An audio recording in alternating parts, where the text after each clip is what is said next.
দুধের শিশু আলী আসগরকে কোলে নিয়া হুসাইন যখন ফুরাতের পারে গেলেন, ফুরাত নদীর পারে যখন গেলেন, যাওয়ার পরে হুসাইন ডাক দিয়ে বললেন, হে জালেমের দলেরা, দেখ আমি হুসাইনের পানির প্রয়োজন নাই, আমি পানি চাই না, আমি পানি খাইব না।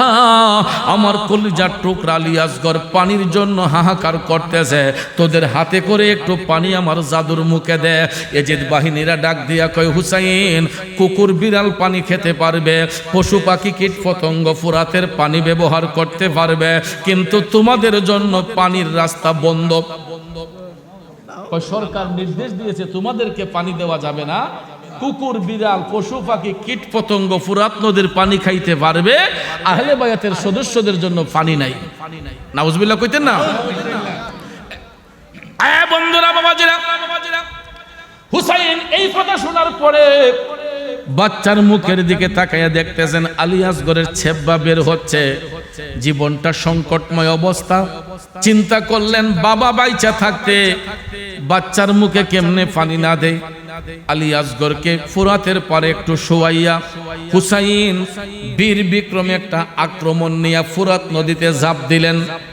একটু পানি হাতে কইরা বাচ্চার মুখে দেওয়ার জন্য হুসাইন চেষ্টা করতেছেন। এমন সময় হরমেলা বিন কাহেল নামে একটা এজিদের চেলা, আলী আসগরের হত্যাকারী, তার নাম হচ্ছে হরমেলা বিন কাহেল। এই হরমেলা বিন কাহেল নামে একটা এজিদের চেলা আলী আসগরের গলা মুবারককে লক্ষ্য করিয়া এমন একটা তীর মারছে রে, গলার এপাশ থেকে ওই পাশ দিয়া তীরটা বের হইয়া গেছে। দুধের শিশু আলী আসগর চোখটারে নাড়া দিয়া জিহ্বাটা নাড়াইয়া দুনিয়ার জমিন থেকে শহীদ হইয়া গেছে। হুসাইন চিৎকার মেরে বললেন, জালেমের দলেরা রে,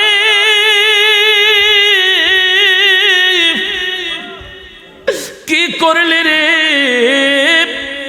আমি কি জবাব দেব আমার জয়নবকে? কি জবাব দেব আমার কন্যা সকিনাকে? কি জবাব দেব আমার প্রাণের শহরবানুকে?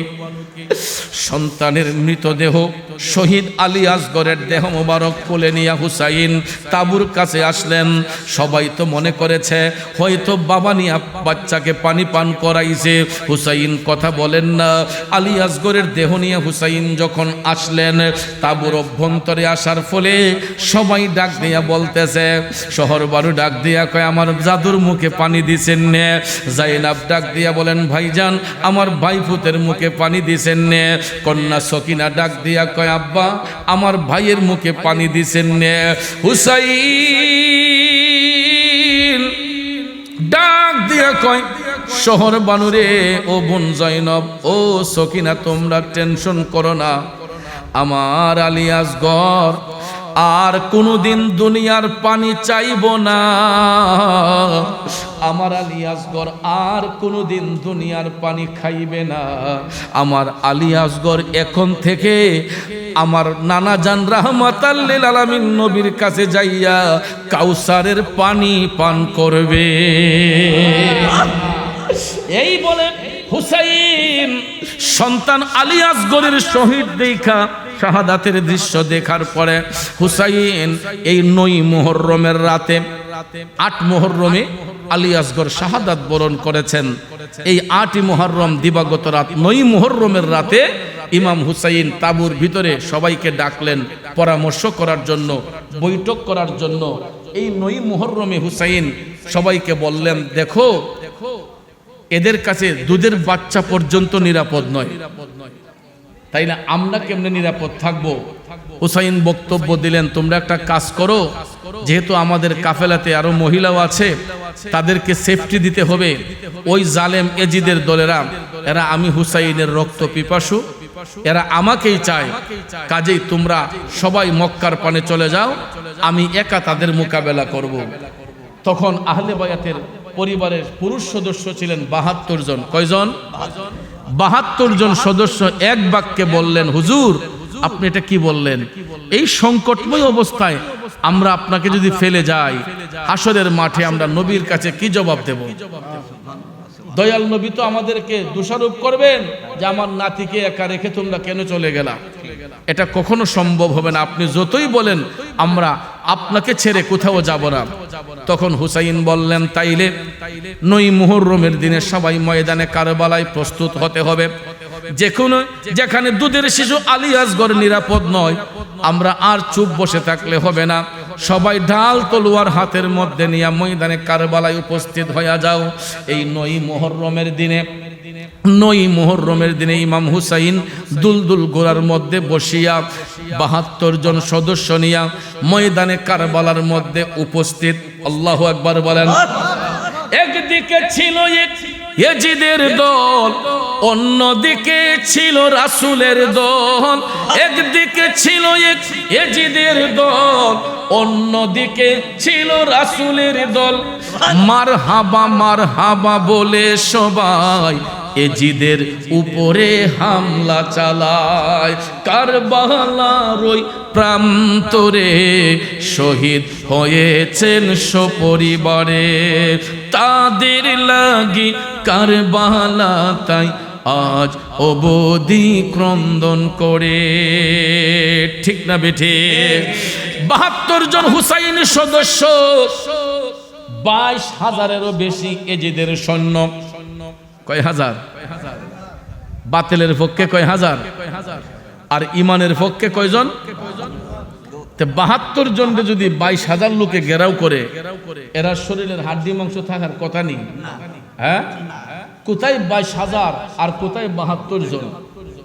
আব্বাজিরা আমার, তবে একটা কথা মনে রাখবেন, ইসলাম কায়েম হওয়ার পর থেকে এযাবৎ পর্যন্ত বাতিলের পক্ষে লোক ছিল বেশি, হকের পক্ষে লোক ছিল কম। ইসলাম কায়েম হওয়ার পর থেকে সত্যের পক্ষে লোক ছিল কম, বাতিলের পক্ষে লোক ছিল বেশি। জয় কি ইমানদারের হইছে না বেঈমানের হইছে? ইমানদার হইছে।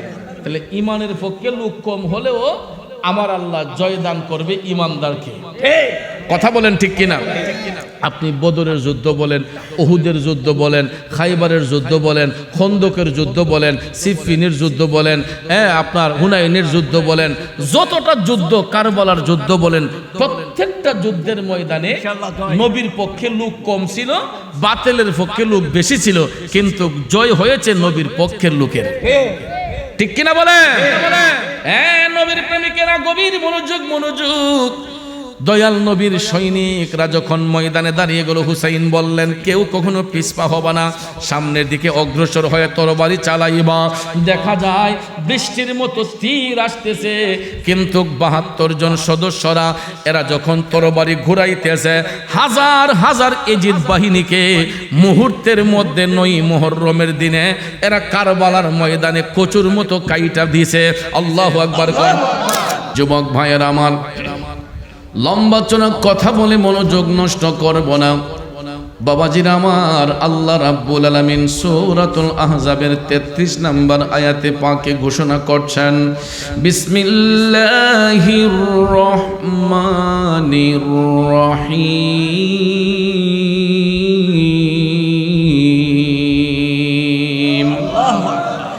ইন্নামা ইউরিদুল্লাহু লিইয়ুযহিবা আনকুমুর রিজসা আহলাল বাইতি ওয়া ইউতাহহিরাকুম তাতহীরা। উচ্চস্বরে বলুন আল্লাহু আকবার।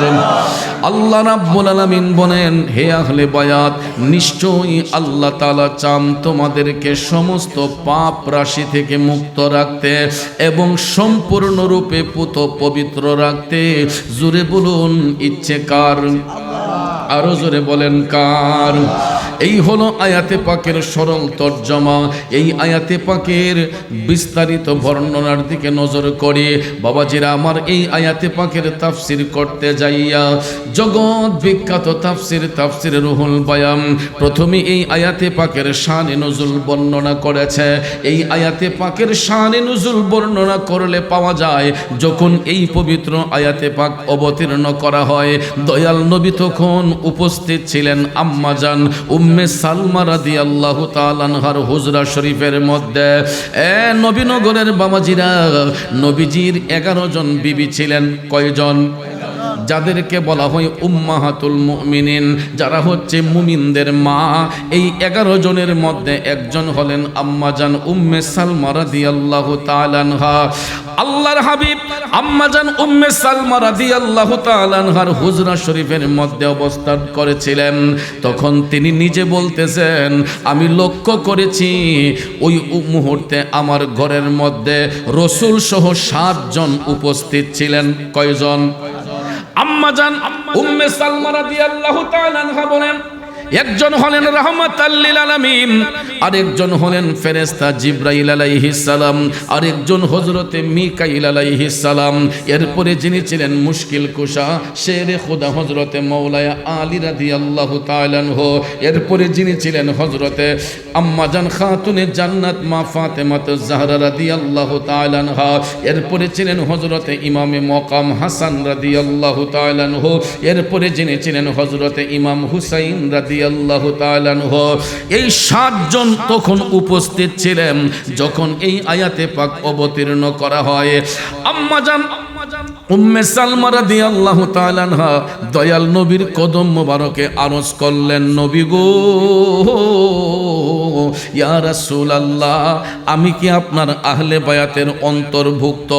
আল্লাহর নবী মুস্কি মুস্কি হাসি দিয়ে বললেন, হে উম্মে সালমা, তুমি আমার স্ত্রী, এটা সত্য।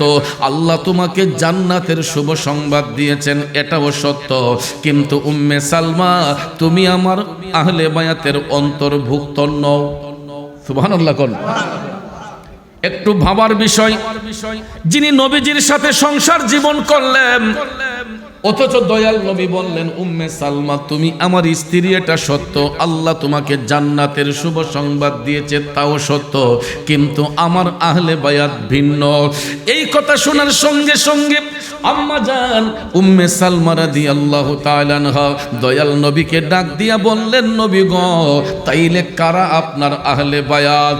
আল্লাহর হাবিব সাল্লাল্লাহু আলাইহি ওয়াসাল্লাম মাওলা আলীকে টান দিয়া পাশে বসালেন, আম্মাজান খাতুনে জান্নাতকে বসাইলেন। নবীজির 2টা রান মোবারকের মধ্যে একটা রান মোবারকে হযরতে ইমাম হাসান রাদিয়াল্লাহু তাআলা আনহুকে বসালেন, আরেকটা রান মোবারকের মধ্যে ইমাম হুসাইন রাদিয়াল্লাহু তাআলা আনহুকে বসাইলেন। এরপরে আম্মাজান উম্মে সালমা রাদিয়াল্লাহু তাআলা আনহা বলেন, নবীজির শরীর মোবারকের মধ্যে তখন কালো রঙের একটা চাদর মোবারক আবৃত করা ছিল। আমার মদিনার কামলিওয়ালা নবীজি এই কালো রঙের চাদর মোবারক দিয়া এই 4 জনকে আবৃত করলেন। নবীজির চাদর মোবারকের মধ্যে এই 4 জন ছাড়া উপস্থিত আর কেউ ছিল না। তখন রাসূল এই 4 জনকে আবৃত করে বলতেছেন, উম্মে সালমা, উপস্থিত যারা আছো সবাই শোনো, এরাই হলো আমি রাসূলের আহলে বায়াত। আরো জোরে জোরে কন্যা সুবহানাল্লাহ। আহল মানে পরিবার, বায়াত মানে ঐক্যবদ্ধ পরিবার, অর্থাৎ এই 4 জনের সমন্বয়ে রাসূলের আহলে বায়াত, যাদের পবিত্রতা আল্লাহ তাআলা বর্ণনা করেছেন। বন্ধুরা আমার, আম্মাজান উম্মে সালমা রাদিয়াল্লাহু তাআলা আনহা পরবর্তীতে বলেন, আমি নিজের চোখ মুবারকে দেখেছি এই আয়াতে পাক অবতীর্ণ হওয়ার একটানা 6 মাস পর্যন্ত, এই আয়াতে পাক অবতীর্ণ হওয়ার পরে একটানা 6 মাস দয়াল নবী প্রতিদিন আপন কন্যা খাতুনে জান্নাতের হুজরা শরীফে, মাওলা আলীর হুজরা শরীফে হাসান হুসাইনকে দেখার জন্য আমার নবী একটানা 6 মাস আসা যাওয়া করেছেন। আর দয়াল নবী প্রতিদিন তাদের হুজরার বাহিরে থেকে বলতেন, হে আহলে বায়াত, তোমাদের উপর দুরুদ ও সালাম।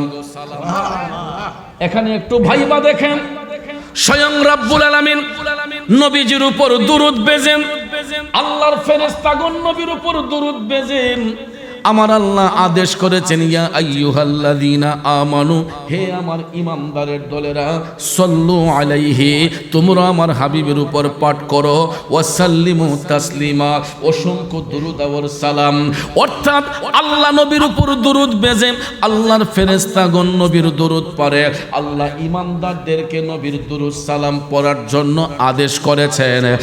আর স্বয়ং রাসূলে খুদা সাল্লাল্লাহু আলাইহি ওয়াসাল্লাম একটানা 6 মাস আহলে বায়াতের সম্মানে গিয়া সালাম দিয়েছেন, তোমাদের উপর দুরূদ ও সালাম।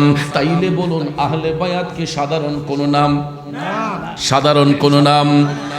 বন্ধুরা আমার, বাবাজিরা, নবীজি যাদেরকে চাদর মুবারকে আবৃত করেছেন, যাদের পবিত্রতা স্বয়ং আল্লাহ তাআলা বলেছেন, দয়াল নবী বলেছেন।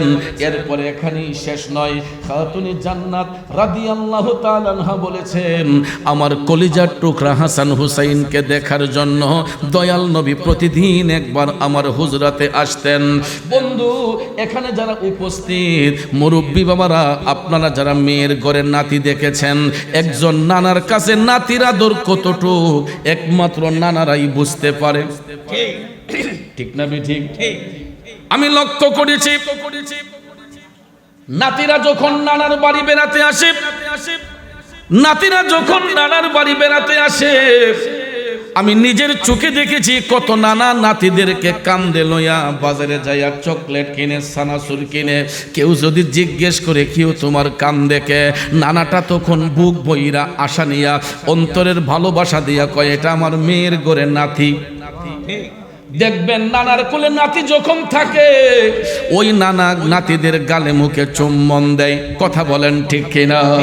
এই জন্য শায়ের লিখেছেন, কত আদর করতেন নবী ইমাম হাসানকে, কত আদর করতেন নবী ইমাম হোসেনকে, আদর করে চুমু খেতেন তাদের গোলেতে, কত আদর করতেন নবী ইমাম হোসেনকে।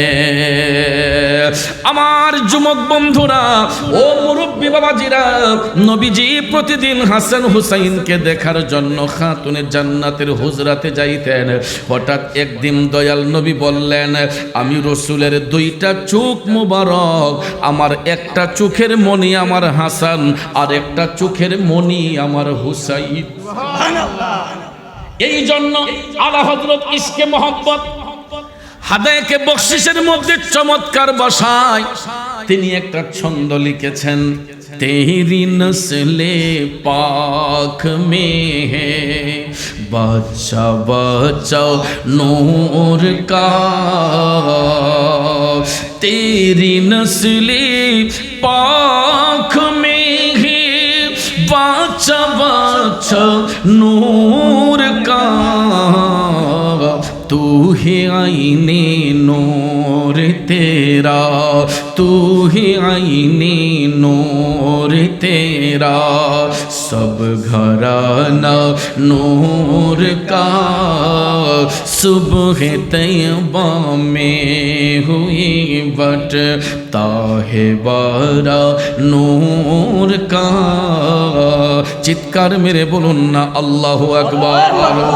ইমাম ইশকে মোহাম্মদ আলা হযরত আজিমুল বরকত ফাজিলে বেরলভী রহমাতুল্লাহ আলাইহি লিখেছেন, আমার নবীর বংশে 2টা নূরের তারকা, একটা হলো ইমাম হাসান আর একজন হলো ইমাম হুসাইন।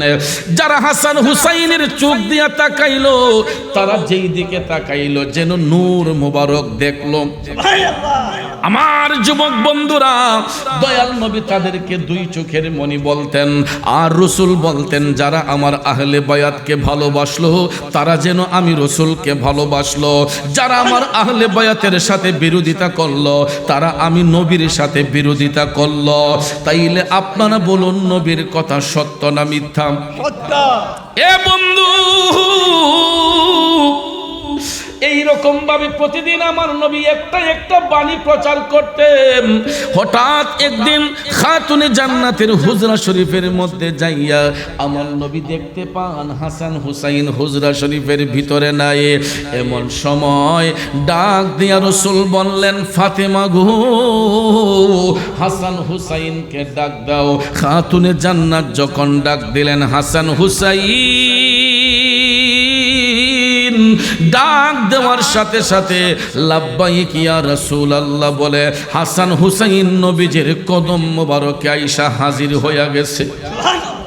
আমার নবী একটা রান মুবারকে বসাইলেন ইমাম হাসানকে, আর একটা রান মুবারকের মধ্যে বসাইলেন হুসাইনকে।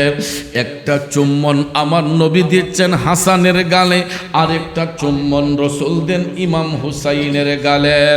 নবীজি একটা চুম্বন হাসানের গালে, আরেকটা চুম্বন হুসাইনের গালে, দুই নাতিকে জড়াইয়া ধরে আমার নবী আদর সোহাগ ভালোবাসা দিতে যাইয়া হঠাৎ করে ছোট্ট কলিজার টুকরা হুসাইনকে জড়াইয়া ধইরা আমার নবী গালে একটা চুম্বন দিয়া টপ টপ করে চোখের পানি ছাইরা কান্না শুরু করলেন। দয়াল নবীর চোখের পানি মোবারক ঝরতেছে। খাতুনে জান্নাত লক্ষ্য করলেন আমার নবীর চোখের পানি মোবারক ঝরতেছে। তিনি ডাক দিয়া বললেন, নবী গো, আপনার নাতি হুসাইন কি কোনো কারণে আপনারে কষ্ট দিছে গো নবী? আমার নবী কান্নার ব্যাগটা আরো বাড়াইয়া বলতেছেন, ফাতেমা রে, ও ফাতেমা, আমার হুসাইন আমি রসুল কেন, আমার নাতি হাসান হুসাইন শুধু আমি রসুল কেন, পৃথিবীর কোনো ব্যক্তিকে আমার হাসান হুসাইন কষ্ট দিতে পারে না। খাতুনে জান্নাত কয়, নবী গো, তাইলে আপনি কান্না করতেছেন কেন গো নবী? তখন আমার রাসূল ইমাম হুসাইনকে জড়াইয়া ধইরা ডাক দিয়া বলতেছেন, ফাতেমা, আমি এই জন্য কান্না করতেছি, আজ থেকে 50 বছর পরে কারবালা নামক প্রান্তরে, কত বছর পরে? কারবালা সংগঠিত হওয়ার 50 বছর আগে নবীর কাছে সংবাদ ছিল। রাসূল ডাক দিয়া বললেন, ফাতেমা গো, আজ থেকে 50 বছর পরে কারবালা নামক প্রান্তরে আমার উম্মতের দাবিদার কিছু জাহেলে মুরাক্কাব আমার নাতি হুসাইনের বুকের উপর বৈশা আমার নাতি হুসাইনের গলার মধ্যে ছুরি চালাইব। এ মাঝি কারার বাবাজিরা, আপনারা বলুন তো, পৃথিবীর কোন মা যদি তার সন্তানের এই রকম দুর্ঘটনার কথা শুনে পৃথিবীর কোন মা কি স্থির থাকতে পারবে? কথা কোন পারবে? ভাইয়েরা আমার, বন্ধুরা আমার, সন্তানের যদি কিছু হয় মা দুঃখিনী পাগলের মতো হইয়া যায়। কথা কোন ঠিক কিনা? আমরা সন্তানগুলা যতই আঘাত দেই না কেন, আমরা সন্তানগুলা যতই মারে কষ্ট দেই না কেন, দেখবেন ওই সন্তানের যদি একটা বিপদ হয় সবার আগে মায়ের চোখের পানি বের হয়। ঠিক কিনা বলেন? সবার আগে মায়ের চোখের পানি বের হয়। এর বাস্তবতা হলো, আমি গত রাতে আপনাদের পার্শ্ববর্তী নবীনগর উপজেলার নারই গ্রামে আমার একটা খানকা শরীফ আছে বাজাম, ওই মাহফিলে আমি যখন অ্যাটেন্ড করলাম, যেই রুমে বসলাম হঠাৎ করে দেখি ভিতর রুমে একটা মহিলা মায়ের কান্নার শব্দ শোনা যায়। আমি জানতে চাইলাম মা কান্দে কেন? তখন আয়েশা আমাকে হাউমাউ করে বলতেছে, হুজুর, আমার ছেলেটা রাজধানী ঢাকায় ব্যবসা বাণিজ্য করে, আমি খবর পাইলাম হুজুর আমার ছেলেটা নাকি বিদ্যুৎ স্পৃষ্ট হয়ে ইলেকট্রিক শর্ট খাইয়া আমার ছেলে নাকি হসপিটালের মধ্যে অজ্ঞান হইয়া পড়ে আছে। ওই মায়ের মনে হুঁশ নাই, সন্তান যখন বিপদগ্রস্ত হয়েছে, মাটা সমাজ বুঝে না, আর কিছু বুঝে না, ওই মা সাগলিনী হইয়া হাউমাউ কইরা কান্না শুরু কইরা দিছে। কারণ এটা পৃথিবীর সকল মারাই সন্তানের জন্য করবে, ঠিক না বেটে? কিন্তু আম্মা জান খাতুনে জান্নাত সন্তানের এই কথা শোনার সঙ্গে সঙ্গে তিনি স্তব্ধ হইয়া গেলেন। তখন রাসূল বললেন, ফাতেমা, টেনশনের কোনো কারণ নাই, চিন্তার কোনো কারণ নাই।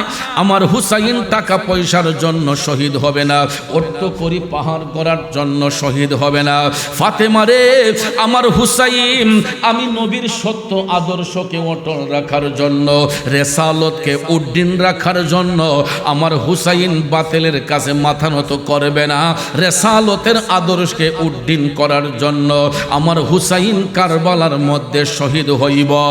আম্মা জান খাতুনে জান্নাত তখন ডাক দিয়া বললেন, নবী গো, ইয়া রাসূলুল্লাহ, মায়ার নবী গো, ইসলাম রক্ষার জন্য, সত্য আদর্শকে প্রতিষ্ঠা করার জন্য যদি হুসাইন কারবালায় শহীদ হয়, আমি ফাতেমার কোনো আফসোস হবে না গো নবী।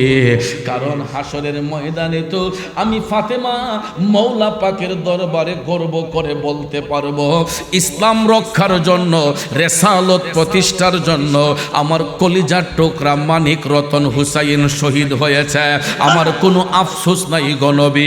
আল্লাহু আকবার কি বলা যাবে না? এ বন্ধু,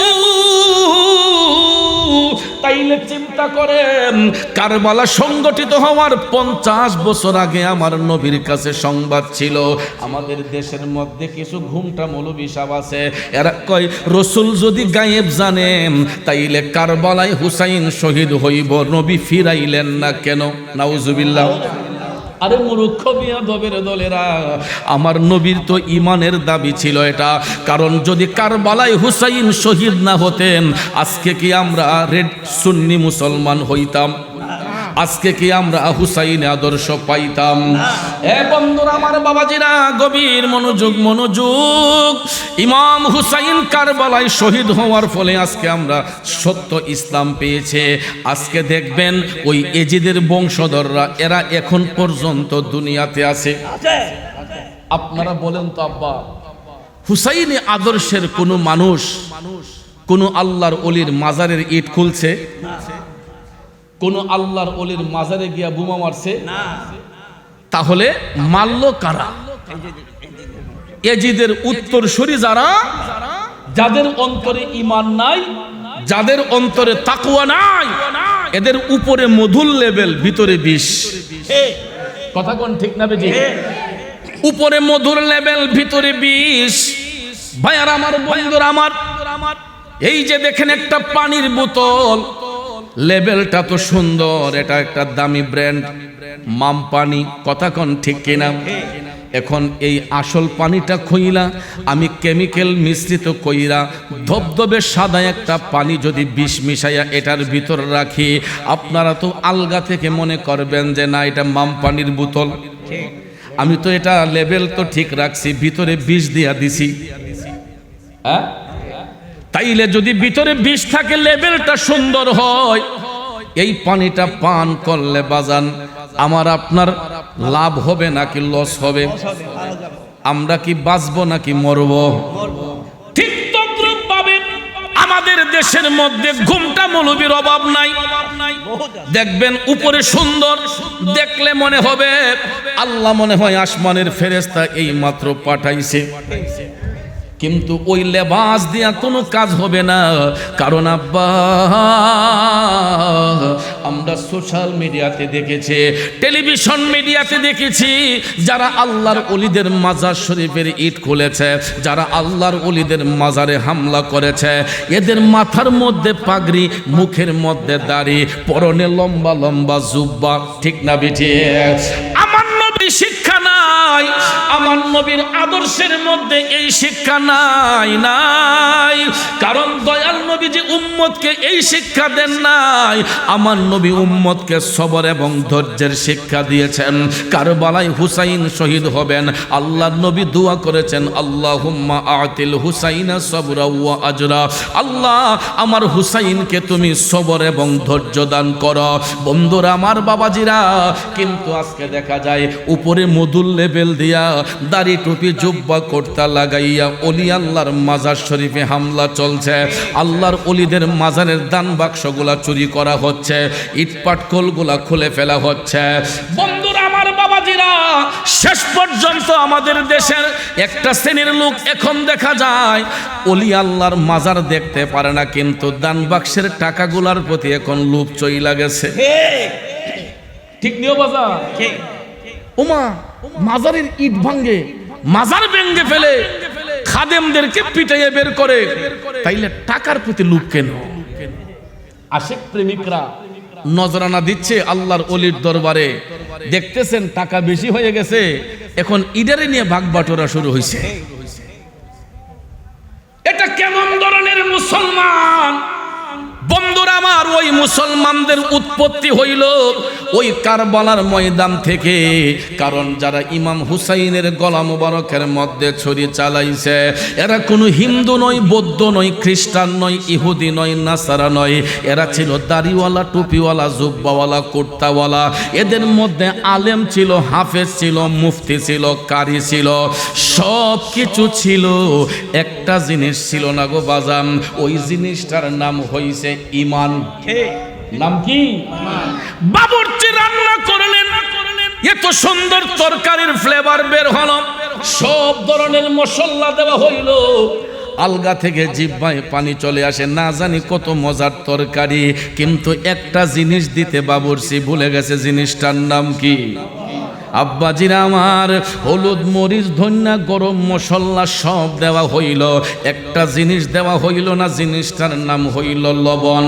লবণ যদি তরকারিতে না দেওয়া হয় তরকারির স্বাদ বাড়বে না কমবে? বাবুর্চির গুণ বাড়বে না কমবে?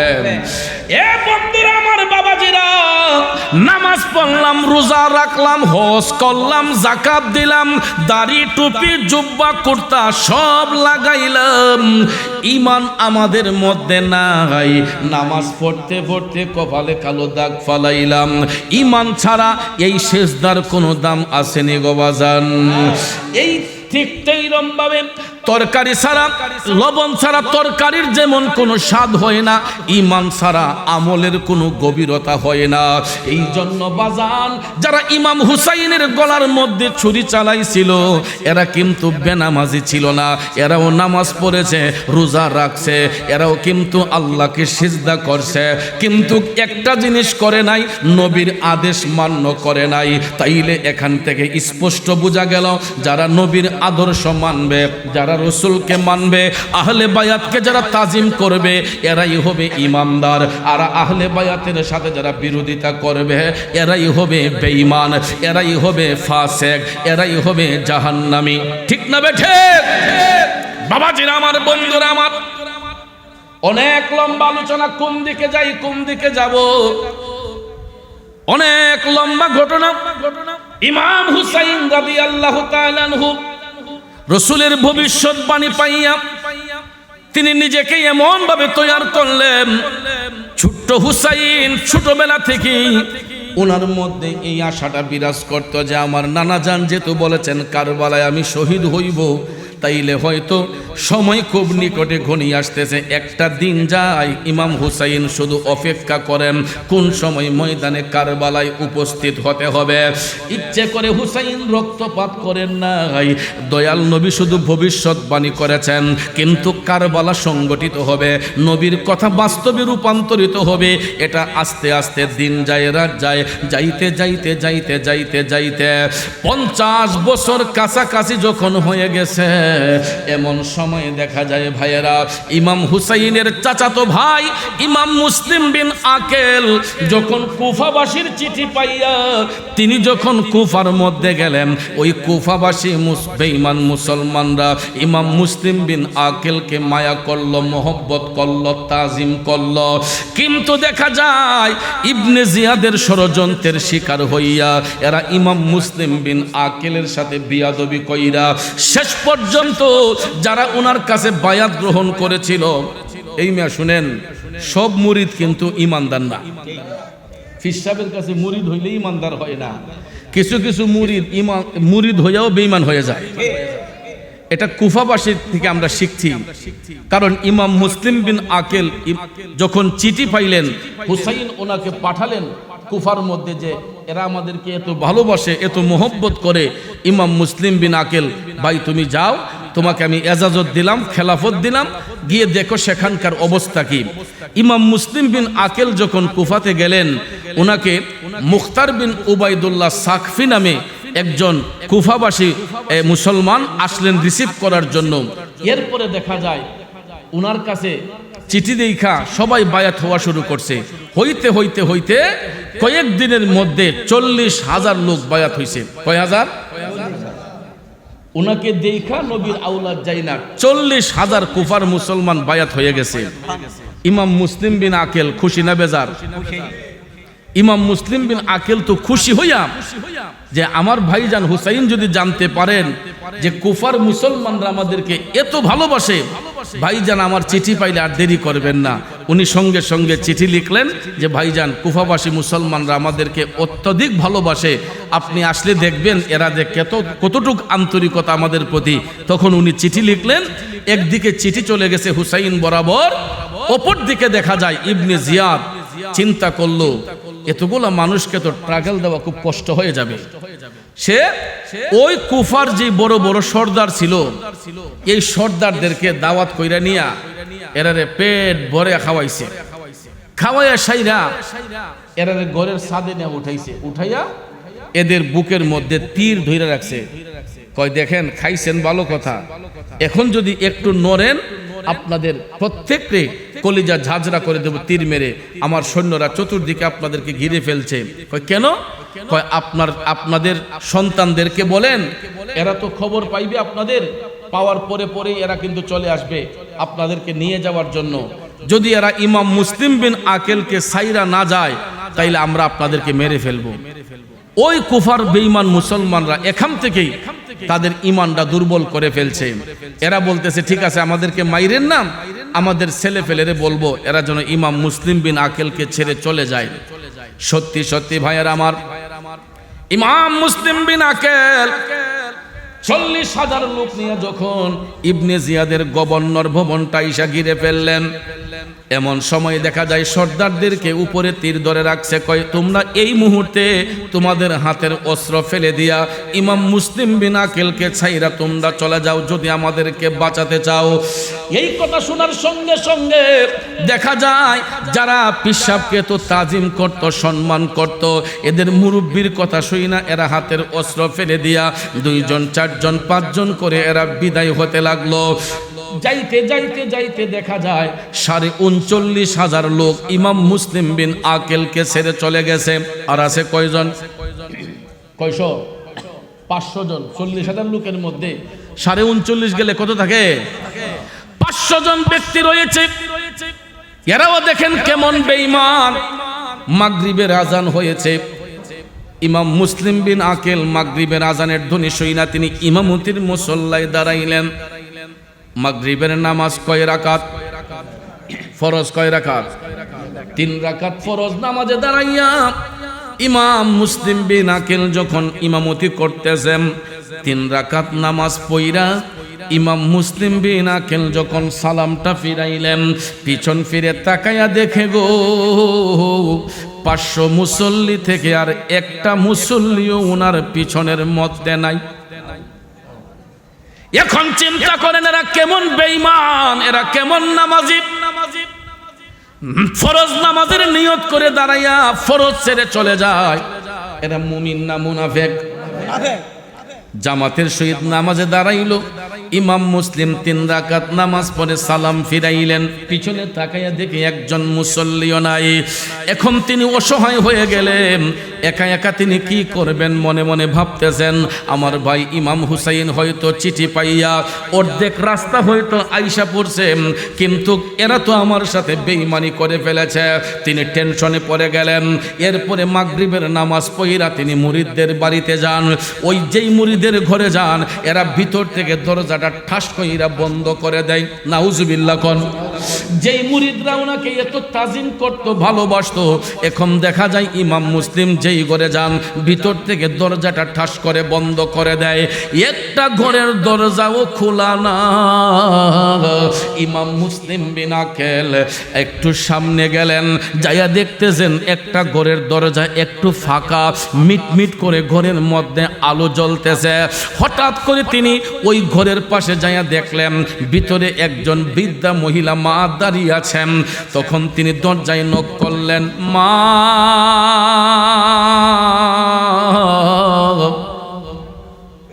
ওই ভদ্র মহিলা মা ডাক শুই না তার মনটা নরম হইয়া গেছে। মহিলাটা মনে মনে কয় আমার নিজের সন্তান তো কোনোদিন আমার এত দরদ দিয়া মা কইয়া ডাকছে না, কে রে আমার এত মোহব্বতে মা কইয়া ডাক দিল। বুড়ি মা দরজার সামনে দাঁড়াইয়া দেখতেছে ইমাম মুসলিম বিন আকেল। হুজুর, হুজুর, আপনি কেমনে কেমনে আমি মায়ের বাড়িতে আসলেন? ভাইয়ের আমার বন্ধুরা, আমার ইমাম মুসলিম বিন আকিল ডাক দিয়া কয়, মা, এই কুফার মুসলমানরা আমার সাথে বেঈমানি করেছে, বিশ্বাসঘাতকতা করছে গো মা। মাগো, আমার ভাই ইমাম মুসলিম, আমার ভাই ইমাম হুসাইন হয়তো অর্ধেক রাস্তা পার হইয়া গেছে, এখন আমি কোথায় যাই? আমার ভাইয়ের কাছে আমি কি জবাব দেব গো মা? ও মা, আমার জন্য সবার ঘরের দরজা বন্ধ হইয়া গেছে। বুড়িমা ডাক দিয়া কয়, চিন্তা করবেন না, আপনি আওলাদের রাসূল, নবীর বংশ আওলাদ, আপনি হুসাইনের ভাই, আমার ঘরের দরজা আপনার জন্য খোলা, আপনি আমার ঘরে তশরিফ আনেন। ইমাম মুসলিম বিন আকিল বুড়িমার ঘরের মধ্যে তশরিফ নিলেন। বন্ধুরে বন্ধু, ভাগ্যের নির্মম পরিহাস, অনেক সময় নেককারের ঘরে বদকারের জন্ম হয়, ঠিক না বেটি? ওই বুড়িমার পেটের সন্তান ছিল একটা কুলাঙ্গার। মা যখন ইমাম মুসলিম বিন আকিলকে ঘরে আশ্রয় দিয়েছে, দেখা যায় রাতের বেলা ওই বুড়িমার সন্তান ঘরে আসছে। আসার পরে মা সন্তান দেখতেছে, কয়, পুত্রে, আমরা তো কপাল খুলছে। কয়, কিতা গো আম্মা? কয়, আমাদের ঘরের মধ্যে আওলাদ রাসূলের কদম পড়েছে। কয়, তিনি আবার কে? কয়, ইমাম মুসলিম বিন আকিল এখন থেকে আমাদের ঘরে থাকবে। তখন ওই বুড়িমার সন্তান মনে মনে কয়, মাগো, তুমি তো জানো না, তারে দইরা দিলে যে 10,000 দিরহাম পুরস্কার পাওয়া যাইব। ইবনে জিয়াদে ঘোষণা দিছে, ইমাম মুসলিম বিন আকিলকে জীবিত অথবা মৃত কেউ যদি দইরা দিতে পারে, তাকে 10,000 দিরহাম পুরস্কার দিবে। বুড়িমার সন্তান মার কাছে কথাটা গোপন রাইখা রাতের অন্ধকারে আবার একটা দৌড় দিয়া ইবনে জিয়াদের গভর্নর ভবনে গেছে। গিয়া কয়, আপনার শিকারী আমার মার ঘরে, যদি 10,000 দিরহাম আমাকে পুরস্কার দেন, আমি ইমাম মুসলিম বিন আকিলকে ধইরা দিতে পারবো। কয়, ঠিক আছে, 10,000 দিরহাম তোকে দেব, আগে ধরে নিয়ে আস। কয়, আমি তো একা পারবো না, আমার সাথে কিছু সৈন্য পাঠিয়ে দেন। 70 জন ইয়াজিদের সৈন্য, 70টা ইয়াজিদের সৈন্য দিল ইমাম মুসলিম বিন আকিলকে ধরার জন্য। বুড়িমার ঘরের মধ্যে ইমাম মুসলিম বিন আকিল অবস্থান করছেন। এমন সময় দেখা যায় রাতের অন্ধকারে ঘরের চতুর্পাশ এরা ঘিরে ফেলছে। 70 জন ইয়াজিদ বাহিনী যাইয়া ঘরের দরজা ঘিরিয়ে, সন্তান যখন মারে ডাক দিছে, মা তো হাসি মুখে দরজা খুলছে। জাদু যখন ডাক দিছে, ছেলে যখন ডাক দিছে, মা তো দরজা না খুলে পারে না। দরজাটা খুলতে দেরি হয়েছে, এরা অতর্কিত হামলা শুরু করলো। ইমাম মুসলিম বিন আকিলকে রক্ষা করে ঠাস ঠাস করে যখন তীর মারতে লাগলো, একটা তীর আইসা ইমাম মুসলিম বিন আকিলের ঠোঁট মুবারকের মধ্যে ঢুকে গেছে। সাথে সাথে তিনি রক্ত পড়া অবস্থায় কোমর থেকে তরবারিটা বের করে ইমাম মুসলিম বিন আকিল মুহূর্তের মধ্যে 70টা ইয়াজিদের সৈন্যরে কচুর মতো কর্তন কইরা দিছে। হুসাইনি আদর্শের সৈনিকদের তরবারিতে আল্লাহ এত শক্তি দান করছে বাজাম। ইমাম মুসলিম বিন আকিল একাই 70টা ইয়াজিদের সৈন্যরে কচুর মতো কর্তন কইরা দিছে। বুড়িমার সন্তান একটা দৌড়ে আবার ইবনে জিয়াদের কাছে গেছে। কয়, কাম হইছে না? কয়, কে রে? কয়, 70 জন ফিনিশ করে লেছি। তখন ইবনে জিয়াদে কয়, তোমরা যদি 70,000 মিল্লা যাও, তার তরবারির সামনে কেউ টিকতে পারবে না। কয়, কি করব? কয়, তোমরা গিয়া সরি স্বীকার করো। দেখেন দুষ্ট লোকের কেমন মিষ্টি কথা। কয়, তোমরা যাইয়া সরি স্বীকার করবা যে আমাদের পূর্বে যারা এই কাজ করছে, এটার জন্য এমপি সাহেব খুবই লজ্জিত, কারণ ওই এলাকার এমপি ছিল ইবনে জিয়াদ। নাম কি? এই গভর্নর ভবন তার অধীনে ছিল। ইবনে জিয়াদে কয় যে তোমরা গিয়া আপোষ করো, গিয়া একটু মিষ্টি ভাষায় বলবা যে আমাদের গভর্নর ভবনে আপনি আসেন, ইবনে জিয়াদ আমাদের উনি প্রতিনিধি আপনার সঙ্গে কথা বলবে, আলাপ আলোচনা করবে। এই বলে ভালোবাসা দিয়া উনাকে সরি স্বীকার কইরা নিবা, আর আমার ভবনের ভিতর দিয়া ঢুকার সাথে সাথেই তোমরা পিছন দিক থেকে তার গর্দানটা আলাদা করে দিবা। নাউজুবিল্লাহ। সত্যি সত্যি ভাইয়ারা আমার, আরো কিছু সৈন্য গেল, যায়া ইমাম মুসলিম বিন আকিলের কাছে গিয়া সরি স্বীকার করতেছে। কয়, হুজুর আগে যারা আসছিল এরা চরম বেয়াদবি করেছে, এটার জন্য ইবনে জিয়াদ আমাদের এমপি সাহেব অনুতপ্ত। আপনি এটার জন্য মনে কোনো কষ্ট নেবেন না, উনি আপনার সঙ্গে আলোচনা করতে চাই, কম্প্রোমাইজ করতে চাই। ইমাম মুসলিম বিন আকেল বললেন, আমিও তো এটা চাই, আমি তো রক্তপাত করতে চাই না, এটা আমাদের বংশগত আচরণ নয়। কয় তাইলে আপনি চলুন, আপনি গভর্নর ভবনে গিয়ে ওনার সঙ্গে আলাপ করলেই সব সমাধা হয়ে যাবে। ইমাম মুসলিম বিন আকেল সাদা মনে তখন বলতেছেন, মা আমি যাচ্ছি, যাবার আগে গো মা আমারে একটু পানি খাওয়াও। মাগো তোমার ঘর থেকে আমার একটা গ্লাস পানি আইনা দাও। বুড়িমা সুন্দর করে ঘর থেকে একটা গ্লাস পানি আনলেন।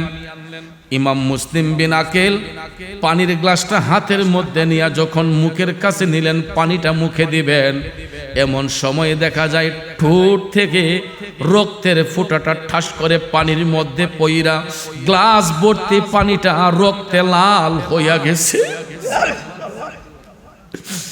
ইমাম মুসলিম বিন আকেল পানির গ্লাসটা বুড়িমাকে ফিরাইয়া দিয়া বলতেছেন, মা গো মা, ও মা, আমার জন্য মনে হয় দুনিয়ার পানি বন্ধ হইয়া গেছে গো মা, আমি মনে হয় আর দুনিয়ার পানি খাওয়া সম্ভব হবে না। এই বলে আর পানিটা মুখে দেন নাই। ইমাম মুসলিম বিন আকেল বের হইয়া গেলেন। বের হইয়া যখন ইবনে জিয়াদের গভর্নর ভবনে ঢুকবেন, সত্যি সত্যি তাদের পূর্ব পরামর্শ অনুযায়ী পিছন দিক থেকে দুইটা জল্লাদ হাতের মধ্যে তরবারি নিয়া ইমাম মুসলিম বিন আকেলের গর্দানকে লক্ষ্য করিয়া এমন জোরে একটা সেদ মারছে রে, আমার মাঝিখানার বাবাজিরা কেল্লা মুবারকটা দেহ থেকে ছিটকে গিয়া পড়ছে। ইমাম মুসলিম বিন আকেল ঠিক ওই জায়গার মধ্যেই শাহাদাত বরণ করেছেন। ইন্না লিল্লাহি ওয়া ইন্না ইলাইহি রাজিউন। ইমাম মুসলিম বিন আকেল শহীদ হইয়া গেছেন। ওইদিকে ইমাম হুসাইন কুফা থেকে 2 মঞ্জিল দূরত্ব, কুফা থেকে 2 মঞ্জিল দূরত্ব তিনি চলে আসছেন। সংবাদ চলে গেছে ইমাম হুসাইনের কাছে, ইমাম মুসলিম বিন আকেল শহীদ হইয়া গেছে। এই সংবাদ পাইয়া হুসাইন কান্নায় আবেগাপ্লুত। 83 জন সদস্য নিয়ে তিনি আসছিলেন।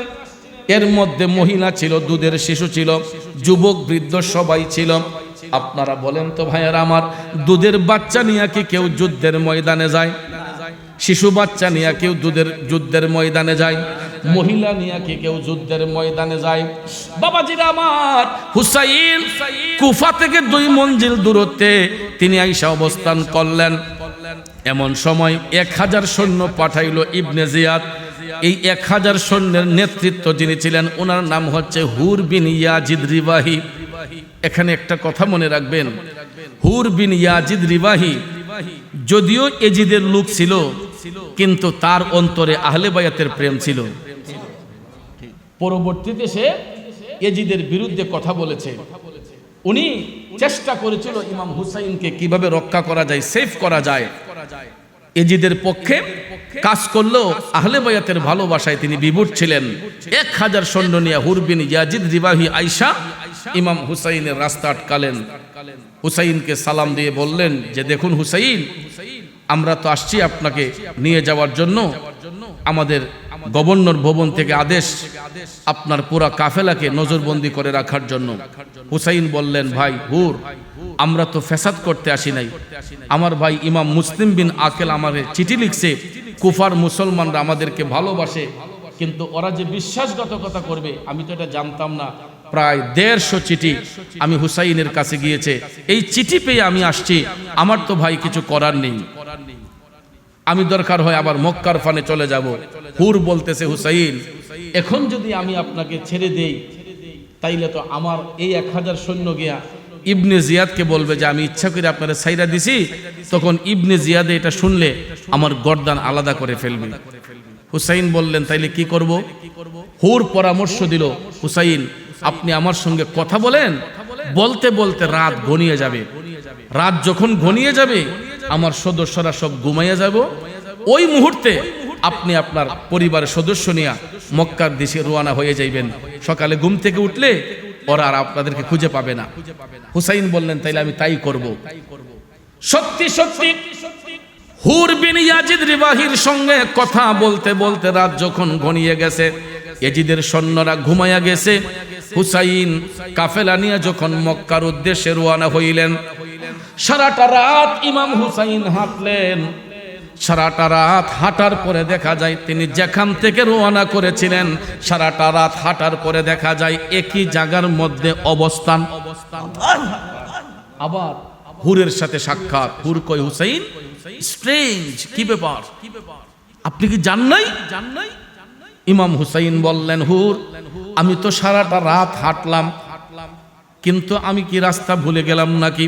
হুর বিন ইয়াজিদ রিবাহি কয়, হয়তোবা আপনি রাস্তা হারিয়ে ফেলেছেন। একটা কাজ করেন, আজকে আমার সঙ্গে আলাপচারিতার মাধ্যমে সময় কাটান, রাত গভীর হইয়া গেলে ঘুমিয়া যাবে, আবার রওনা হইবেন। সত্যি সত্যি দ্বিতীয় রাত আবার হুসাইন হাঁটলেন। পরের দিন দেখা যায় একই জায়গায় অবস্থান।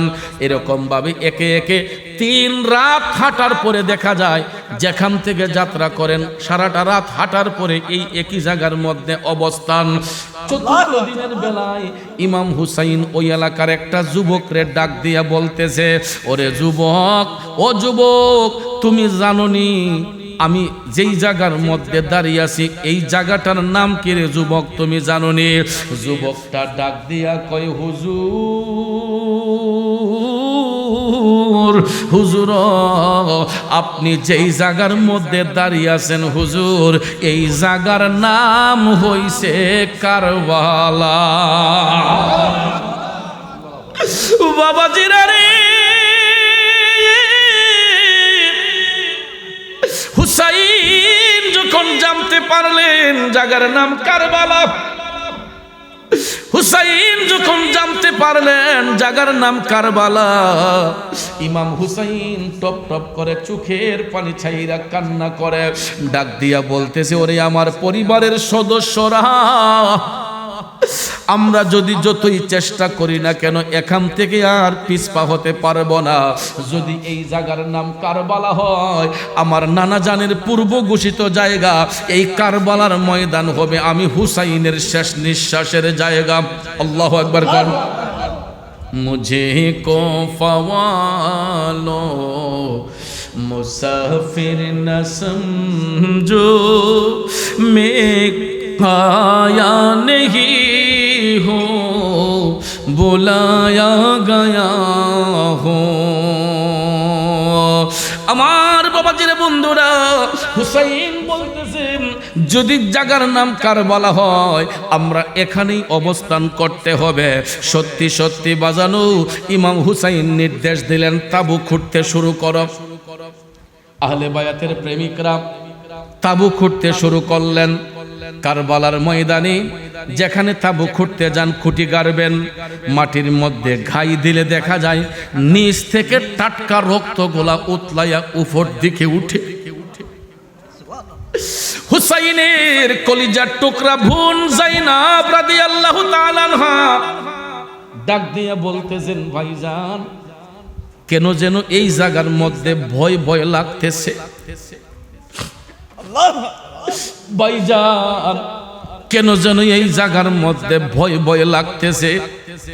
হুসাইন ডাক দিয়া কই, বোন যায়নাব বইয়ের কোনো কারণ নাই। নানাজান রাহমাতাল লিল আলামিন বলেছেন এই ময়দানই হবে আমার শেষ নিঃশ্বাসের জায়গা। যেখানে মাটিতে গাই দেওয়া হয় নিচ থেকে টাটকা রক্তগুলা উতলাইয়া উপর দিকে উঠে। বন্ধুরা আমার, বাবাজিরা, সকিনা ডাক দিয়া কয়, আব্বা আমরারে কেমন জায়গার মধ্যে নিয়ে আসলেন, কেন যেন এই জায়গার মধ্যে ভয় ভয় লাগে গো আব্বা। হুসাইন কলিজার টুকরা সকিনারে বুকের মজে নিয়ে কয়, সকিনারে মা, আমরা যতই চেষ্টা করি এখান থেকে আর ফিরে যেতে পারবো না। শহর বানু ডাক দিয়া কয়, স্বামী গো কোন জায়গার মধ্যে আমরারে নিয়ে আইলেন, কেন যেন ভয় ভয় লাগতেছে। হুসাইন ডাক দিয়া কয়, শহর বানু, চিন্তার কোনো কারণ নাই, নবীজির নির্দেশ, কারবালার ময়দানই হবে আমার শেষ নিঃশ্বাসের জায়গা। এই কথা বলার সঙ্গে সঙ্গে সবাই যখন শান্তিত হইলেন, ভাইয়ের আমার, ওই দিনটা ছিল 7ই মুহররমের দিন। কত মুহররম? এই পহেলা মুহররম থেকে আশুরার শুরু দিন থেকে ইমাম হুসাইনের প্রত্যেকটা দিন এত কষ্টের মাধ্যমে গিয়েছে। যদি এই কষ্টের কথাটা চোখের সামনে ভাসে, অন্তত আশুরার 10 দিন আমাদের মুখের মধ্যে কোনো খাবার যাওয়ার কথা না। কিন্তু আমরা তো নামে মুসলমান, কামে না। আমরা নামে মুসলমান, কামে মুসলমান না। আমরা দেশের মধ্যে এখন যে অবস্থা আমি দেখছি, আশুরার সম্মান দিব দূরের কথা, কয় আশুরা কিতা, আশুরাই বুঝে না। আপনার নবীনগরের একটা কথা শুনেন। গত শুক্রবারের আগে শুক্রবার আপনাদের পার্শ্ববর্তী আলমনগর ছিলেন না? আলমনগরে আমার এক মুরিদ, তার মেয়ে বিয়ে দিব, ছেলে বিদেশ থেকে আসছে।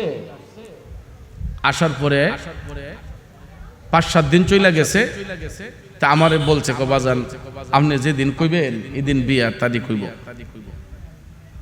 তা আমি কইলে যে, মা, আমি তো আশুরার দিনে, আশুরার 10 দিনের ভিতরে কোনো বিয়া শাদী মুসলমানের আমি যাই না।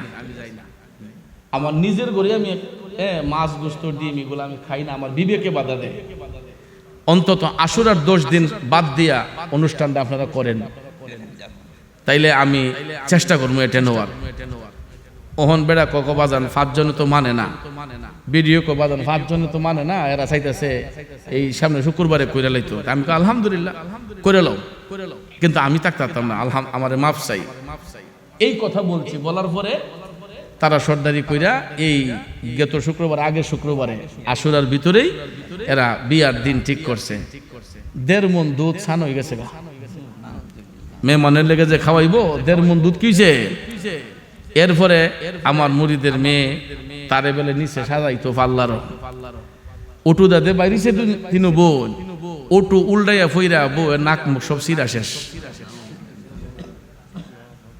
এরপরে যে গুস্ত পাকাইছিল মেহমানটা খাওয়াইতো, এই গুস্ত বলে কুকুরে নাকি বলে ভাড়া মাইরা বলে ডেক বেলে ফাতার কইরা সব গুস্ত ফিরেছে মাটিতে।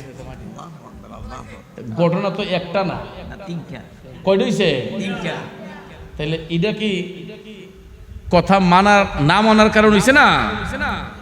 আশুরাকে সম্মান না দেওয়ার কারণে এই নগদ প্রমাণটা এলাকার মানুষে দেখছে। পরে টেলিফোন দিয়ে কান্নাকাটি করে, বাজান, আপনার কথাটা না হইল না, তুলে মুলে ধ্বংস গেছে। তুলে মুলে কিছে কয়েকবারে ফালাই নিয়ে গেছি নবীনগর থেকে, বলে পরে কয়েক দোকান থেকে মিল্লা দোকান থেকে দই মই কিনে নিয়ে মেহমান সামালছে।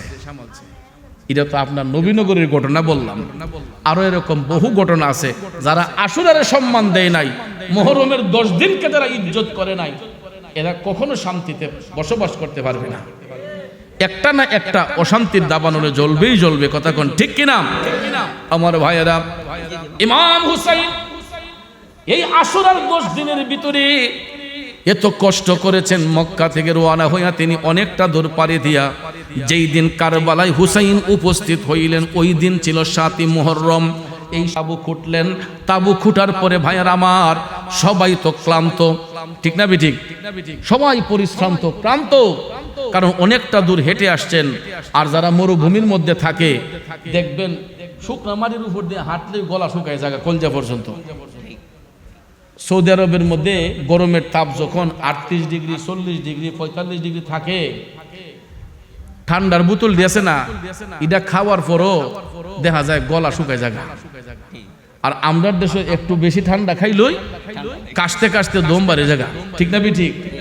আর ওই দেশের মধ্যে ঠান্ডার বোতল যদি আপনি 5টাও খান, দেখবেন আপনার সর্দি কাশি এগুলা কিছু হয় না। কেন হয় না? ওইখানে গরমের তীব্র তাপ, এই তাপে এই ঠান্ডাটার একদম চূর্ণ বিচূর্ণ করে ফেলতে পারে। কথা কোন ঠিক না ঠিক? এর মধ্যে তারা 1 সপ্তাহ হাঁটলেন, গলা শুকাইয়া গেছে, সবাই পিপাসার্থ। এরই মধ্যে ওই কাফেলার মধ্যে কলিজার টুকরা সন্তান কেউ বিয়া বাড়ি নিও না হেলা আল্লাহ জানে কেটা যে গোল্ডা দিছে, ব্রাজিলে দিছি না জাপানে দিছি।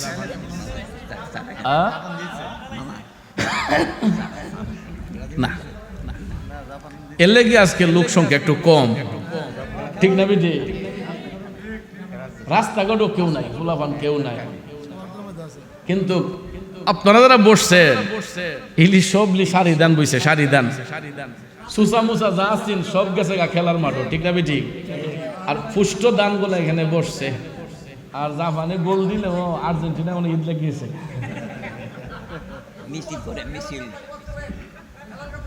জি আপনারা আসেননি, আর কতক্ষণ আছেন?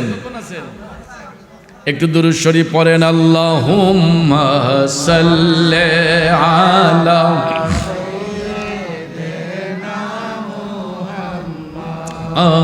আল্লাহুম্মা সাল্লি সাইয়্যিদিনা মুহাম্মাদ নবী মাওলানা। আমার বাবাজিরা, বন্ধুরা, গভীর মনোযোগ। 7ই মুহররমের দিনে ইমাম হুসাইন কারবালার ময়দানে তাবুর ভিতর যখন অবস্থান করলেন, সবাই পিপাসার্থ, গলা শুকায়া গেছে। এরই মধ্যে দেখা যায় ছোট্ট একটা দুধের শিশু ইমাম হুসাইনের, যার নাম ছিল হযরতে ইমামে আলী আসগর রাদিয়াল্লাহু তাআলা আনহু। আব্বারে, পিপাসা যদি হয় আমরা একজন আরেকজনকে বলি, ভাই আমার পিপাসা লেগেছে, একটু পানি পান করার, কিন্তু দুধের বাচ্চাগুলা তো কথা বলতে পারে না। 6 মাসের একটা শিশু তো ডাক দিয়া বলতে পারে না আমার একটা গ্লাস পানি দেন। চুপটারে শুধু নাড়ায়, জিহ্বাটা শুধু আলী আসগর লড়ায়। শহর বানু বাচ্চার মুখের দিকে তাকাইয়া দেখতেছেন আলী আসগর যেন পানির জন্য হাহাকার করতেছে। ডাক দিয়া বললেন, স্বামী গো, আপনার আলী আসগরের গলাটা শুকাইয়া গেছে, একটু পানির ব্যবস্থা করেন না কেন?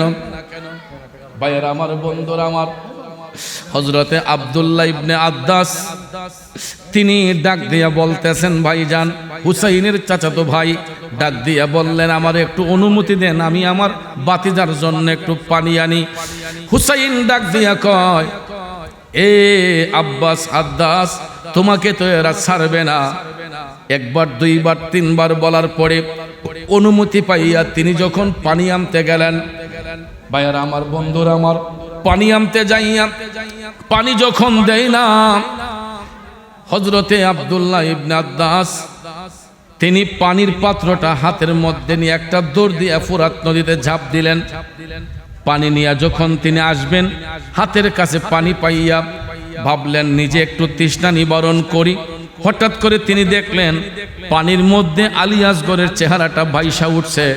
আলী আসগর যেন ডাক দিয়া বলতাছে, চাচা গেলেন আমার জন্য পানি আনতে, আমার মুখে পানি না দিয়ে আপনি কেমনে পানিটা মুখে দেন?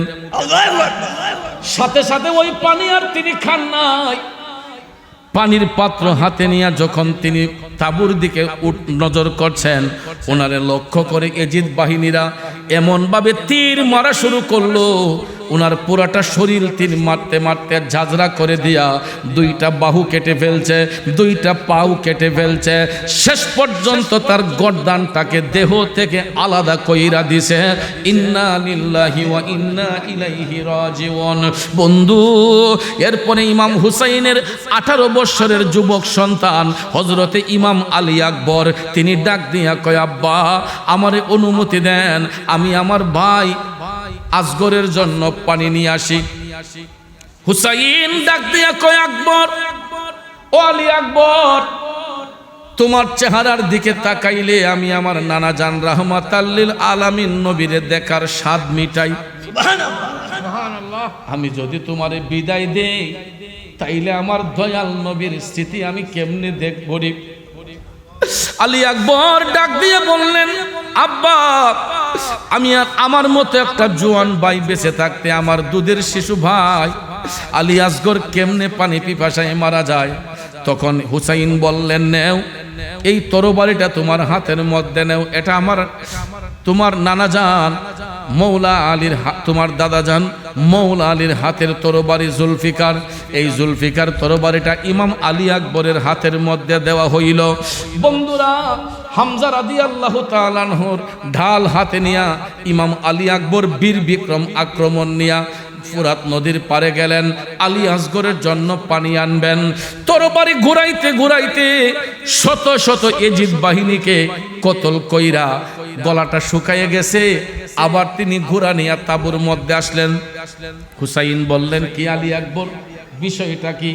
ডাক দিয়া বলল, আব্বা, তরবারি ঘুরাইতে ঘুরাইতে আমার গলা শুকাইয়া গেছে, যদি একবার গলাটা ভিজাইতে পারতাম আরো শত শত এজিদ বাহিনীরে কতল করতে পারতাম। হুসাইন টপ টপ করে চোখের পানি চাইরা কান্দে। এ আলী আকবর, এই মুহূর্তে আমি তোমারে পানি দেই কেমনে? সঙ্গে সঙ্গে নিজের জিহ্বাটা বের করে দিয়া বললেন, নেও শেষবারের মতো বাবার জিহ্বাটারে চুইসা গলাটারে শুকাইয়া নেও, ভিজাইয়া নেও। কাউসারের পানি নিয়ে আমার নানা যান রাহমাতাল লিল আলামিন তোমার জন্য অপেক্ষা করতেছে। আলী আকবর এই কথা শোনার পরে বাবার জিহ্বা চইসা গলা ভিজাইয়া শেষবারের মতো ফুরাত নদীর পারে যাইয়া তরবারি নিয়া যখন ঘুরাইতেছেন, পানি নিয়া যখন তাঁবুর দিকে আসবেন, জালেমের দলেরা ওনাকে লক্ষ্য করে একটার পর একটা তীর বৃষ্টির মতো মারতে লাগলো। এক পর্যায়ে এক কাটিয়া দিয়া বল্লম দিয়া ঘাইয়াইতে ঘাইয়াইতে ফুরাত নদীর পারে ইমাম আলী আকবর রাদিয়াল্লাহু তাআলা আনহুকে শহীদ করে দিছে। ইন্না লিল্লাহি ওয়া ইন্না ইলাইহি রাজিউন। একজন একজন করে অনেকেই ইমাম আলী আসগরের মুখে পানি দেওয়ার জন্য ফুরাত নদীর কাছে যাইয়া শহীদ হইলেন।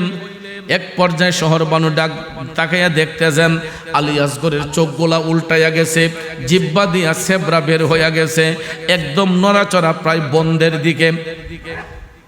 সন্তানকে কোলে নিয়ে হুসাইনের কাছে আসলেন, দেখুন আপনার বাচ্চার কি অবস্থা।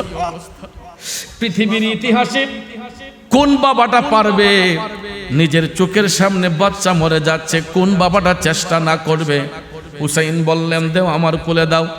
আলী আসগরকে কোলে নিয়ে বললেন, একটু যাই ফুরাতের পারে, হয়তো এই দুধের শিশুকে দেখলে জালেমদের অন্তরে একটু মায়া হইতে পারে।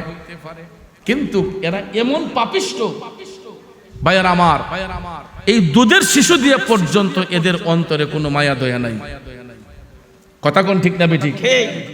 আর এজিদের বংশধর যারা আমি দেখছি এখন পর্যন্ত এরা অন্তর মায়া দয়া নাই। এই যে অনেক এজিদের বংশধর আছে, এরা দেখবেন বলৎকারে শিকার হয়, ঠিক না বেঠিক? ছোট্ট ছোট্ট বাচ্চাগুলা পড়তে যায়, এগুলার সাথে বলৎকার করে, আছে না নাই? আমরা হয়তো এজিদকে দেখি নাই, এজিদের বংশধর যারা ছিল এদেরকে হয়তো দেখি নাই, কিন্তু এদের এজিদের উত্তরসূরিরা এরা এখনো আছে। কথা কোন ঠিক না বেঠিক? আর এদের দ্বারাই এই কোমলমতি বাচ্চাদের সঙ্গে বিহেভ করা হয়। কথা কোন ঠিক না বেঠিক? বলৎকার করা হয়। কথা বলেন ঠিক না বেঠিক? আমার বাবাজিরা, আফসোস, মানুষের চোখ থাকার পরও মানুষ বিবেকহীন কাজ কিভাবে করে, এই সমাজের মানুষ তাদেরকে কিভাবে কম্প্রোমাইজ করে। ভাইয়ার আমার, বন্ধুরা আমার, জনসম্মুখে এদেরকে শাস্তি দেওয়া দরকার ছিল। এরকম এক দুইটা বিচার যদি জনসম্মুখে হতো, আমার মনে হয় বলৎকারের অত্যাচার থেকে কিছুটা সমাজ রক্ষা পেত, ঠিক না ঠিক? বর্তমানে এটা রাগের কোনো বিষয় না। অনেক মানুষ, অনেক অভিভাবক মাদ্রাসায় বাচ্চা পড়াইতে চায় না।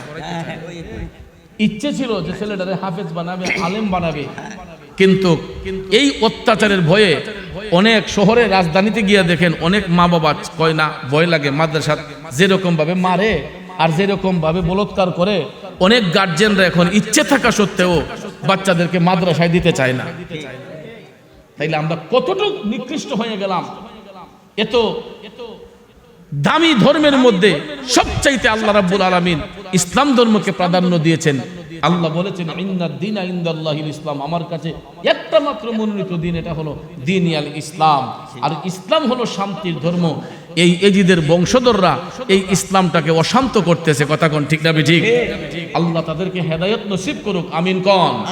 দুধের শিশু আলী আসগরকে কোলে নিয়া হুসাইন যখন ফুরাতের পারে গেলেন, ফুরাত নদীর পারে যখন গেলেন, যাওয়ার পরে হুসাইন ডাক দিয়ে বললেন, হে জালেমের দলেরা, দেখ আমি হুসাইনের পানির প্রয়োজন নাই, আমি পানি চাই না, আমি পানি খাইব না। আমার কলিজার টুকরা আলী আসগর পানির জন্য হাহাকার করতেছে, তোদের হাতে করে একটু পানি আমার জাদুর মুখে দে। এজিদ বাহিনীরা ডাক দিয়া কয়, হুসাইন, কুকুর বিড়াল পানি খেতে পারবে, পশু পাখি কীট পতঙ্গ ফুরাতের পানি ব্যবহার করতে পারবে, কিন্তু তোমাদের জন্য পানির রাস্তা বন্ধ। সরকার নির্দেশ দিয়েছে তোমাদেরকে পানি দেওয়া যাবে না, কুকুর বিড়াল পশু পাখি কীট পতঙ্গ ফুরাত নদীর পানি খাইতে পারবে, আহলে বায়াতের সদস্যদের জন্য পানি নাই। নাউজুবিল্লাহ কইতেন না? বন্ধুরা, বাবাজিরা, হুসাইন এই কথা শোনার পরে বাচ্চার মুখের দিকে তাকাইয়া দেখতেছেন আলী আসগরের ছেব্বা বের হচ্ছে, জীবনটা সংকটময় অবস্থা। চিন্তা করলেন, বাবা বাইচা থাকতে বাচ্চার মুখে কেমনে পানি না দেয়। আলী আসগরকে ফুরাতের পারে একটু শোয়াইয়া হুসাইন বীর বিক্রমে একটা আক্রমণ নিয়ে ফুরাত নদীতে ঝাঁপ দিলেন। একটু পানি হাতে কইরা বাচ্চার মুখে দেওয়ার জন্য হুসাইন চেষ্টা করতেছেন। এমন সময় হরমেলা বিন কাহেল নামে একটা এজিদের চেলা, আলী আসগরের হত্যাকারী, তার নাম হচ্ছে হরমেলা বিন কাহেল। এই হরমেলা বিন কাহেল নামে একটা এজিদের চেলা আলী আসগরের গলা মুবারককে লক্ষ্য করিয়া এমন একটা তীর মারছে রে, গলার এপাশ থেকে ওই পাশ দিয়া তীরটা বের হইয়া গেছে।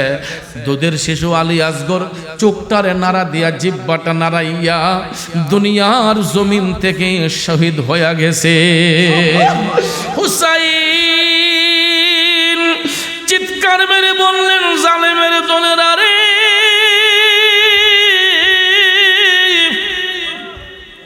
কি করলি রে?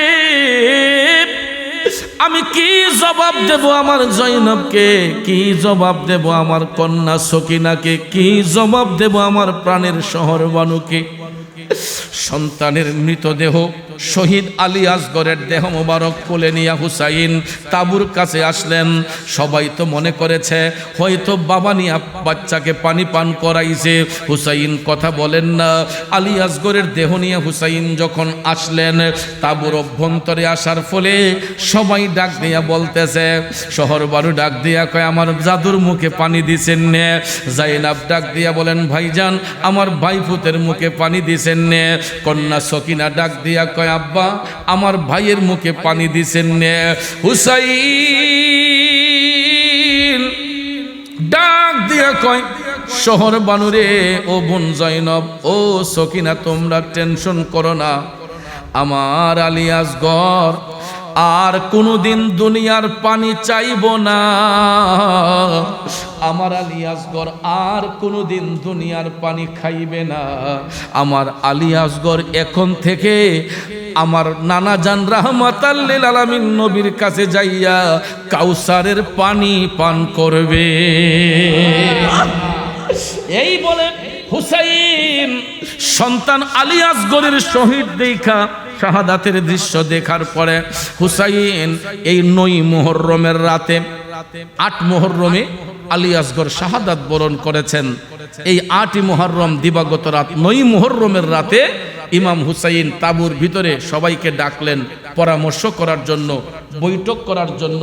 এই 9 মুহররমে হুসাইন সবাইকে বললেন, দেখো এদের কাছে দুধের বাচ্চা পর্যন্ত নিরাপদ নয়, তাই না আমরা কেমনে নিরাপদ থাকবো? হুসাইন বক্তব্য দিলেন, তোমরা একটা কাজ করো, যেহেতু আমাদের কাফেলাতে আরো মহিলাও আছে, তাদেরকে সেফটি দিতে হবে। ওই জালেম এজিদের দলেরা, এরা আমি হুসাইনের রক্ত পিপাসু, এরা আমাকেই চায়, কাজেই তোমরা সবাই মক্কার পানে চলে যাও, আমি একা তাদের মোকাবেলা করব। তখন আহলে বায়াতের পরিবারের পুরুষ সদস্য ছিলেন 72 জন। কয়জন? 72 জন সদস্য এক বাক্যে বললেন, হুজুর আপনি এটা কি বললেন? এই সংকটময় অবস্থায় আমরা আপনাকে যদি ফেলে যাই, হাসরের মাঠে আমরা নবীর কাছে কি জবাব দেব? দয়াল নবী তো আমাদেরকে দোষারোপ করবেন যে আমার নাতিকে একা রেখে তোমরা কেন চলে গেলা। এটা কখনো সম্ভব হবে না। আপনি যতই বলেন আমরা আপনাকে ছেড়ে কোথাও যাব না। তখন হুসাইন বললেন, তাইলে 9 মুহররমের দিনে সবাই ময়দানে কারবালায় প্রস্তুত হতে হবে। যেখানে দুধের শিশু আলী আসগর নিরাপদ নয়, আমরা আর চুপ বসে থাকলে হবে না। সবাই ঢাল তলোয়ার হাতের মধ্যে নিয়ে ময়দানে কারবালায় উপস্থিত হয়ে যাও। এই 9 মুহররমের দিনে ইমাম হুসাইন দুলদুল গোলার মধ্যে বসিয়া 72 জন সদস্য নিয়া ময়দানে কারবালার মধ্যে উপস্থিত। আল্লাহু আকবার বলেন। একদিকে ছিল ইয়াজিদের দল, অন্যদিকে ছিল রাসূলের দল। একদিকে ছিল ইয়াজিদের দল, অন্যদিকে ছিল রাসূলের দল। মারহাবা মারহাবা বলে সবাই ইয়াজিদের উপরে হামলা চালায়। কারবালার ওই প্রান্তরে শহীদ হয়েছেন সপরিবারে, তাদের লাগি কারবালা তাই আজ অবধি ক্রন্দন করে। ঠিক না বেঠে? 72 জন হুসাইনি সদস্য, 22,000-এরও বেশি এজিদের সৈন্য। কয় হাজার? বাতিলের পক্ষে কয় হাজার? আর ইমানের পক্ষে কয়জন? 72 জনকে যদি 22,000 লোকে ঘেরাও করে, এরা শরীরের হাড্ডি মাংস থাকার কথা নেই। হ্যাঁ, কোথায় 22,000 আর কোথায় 72 জন? আব্বাজিরা আমার, তবে একটা কথা মনে রাখবেন, ইসলাম কায়েম হওয়ার পর থেকে এযাবৎ পর্যন্ত বাতিলের পক্ষে লোক ছিল বেশি, হকের পক্ষে লোক ছিল কম। ইসলাম কায়েম হওয়ার পর থেকে সত্যের পক্ষে লোক ছিল কম, বাতিলের পক্ষে লোক ছিল বেশি। জয় কি ইমানদারের হইছে না বেঈমানের হইছে? ইমানদার হইছে। তাহলে ইমানের পক্ষে লোক কম হলেও আমার আল্লাহ জয় দান করবে ইমানদারকে। কথা বলেন ঠিক কিনা? আপনি বদরের যুদ্ধ বলেন, উহুদের যুদ্ধ বলেন, খাইবারের যুদ্ধ বলেন, খন্দকের যুদ্ধ বলেন, সিফিনের যুদ্ধ বলেন, আপনার হুনাইনের যুদ্ধ বলেন, যতটা যুদ্ধ, কারবালার যুদ্ধ বলেন, প্রত্যেকটা যুদ্ধের ময়দানে নবীর পক্ষে লোক কম ছিল, বাতিলের পক্ষে লোক বেশি ছিল, কিন্তু জয় হয়েছে নবীর পক্ষের লোকের। ঠিক কিনা বলেন? হ্যাঁ, নবীর প্রেমিকেরা গভীর মনোযোগ। দয়াল নবীর সৈনিকরা যখন ময়দানে দাঁড়িয়ে গেল, হুসাইন বললেন, কেউ কখনো পিছপা হবে না, সামনের দিকে অগ্রসর হয়ে তরবারি চালাইবা। দেখা যায় বৃষ্টির মতো তীর আসতেছে, কিন্তু 72 জন সদস্যরা এরা যখন তরবারি ঘুরাইতেছে, হাজার হাজার এজিদ বাহিনীকে মুহূর্তের মধ্যে 9 মুহররমের দিনে এরা কারবালার ময়দানে কচুর মতো কাইটা দিয়েছে। আল্লাহু আকবার। এই 72 জনের তরবারির সামনে 22,000 লোক টিকা বড় কঠিন হয়ে যাচ্ছে। এক ধারসে যখন তারা তরবারির হামলা শুরু করলো, দেখা যায় হাজার হাজার এজিদ বাহিনীকে মেষের পালের মতো ফিনিশ করে দিছে। আল্লাহু আকবার কর। কিন্তু ভাগ্যের নির্মম পরিহাস, 22,000 লোক তো শুধু এক সাইডে নয়, এরা চতুর্পার্শ্বে ব্যারিকেড দিয়া রাখছে, মাঝখানে 72 জন, চতুর্পার্শ্বে 22,000 এজিদের লোক। এখন ডান দিকে ফিরালে বাম দিকের আঘাত তো ফিরানো যায় না, ঠিক না বেঠিক?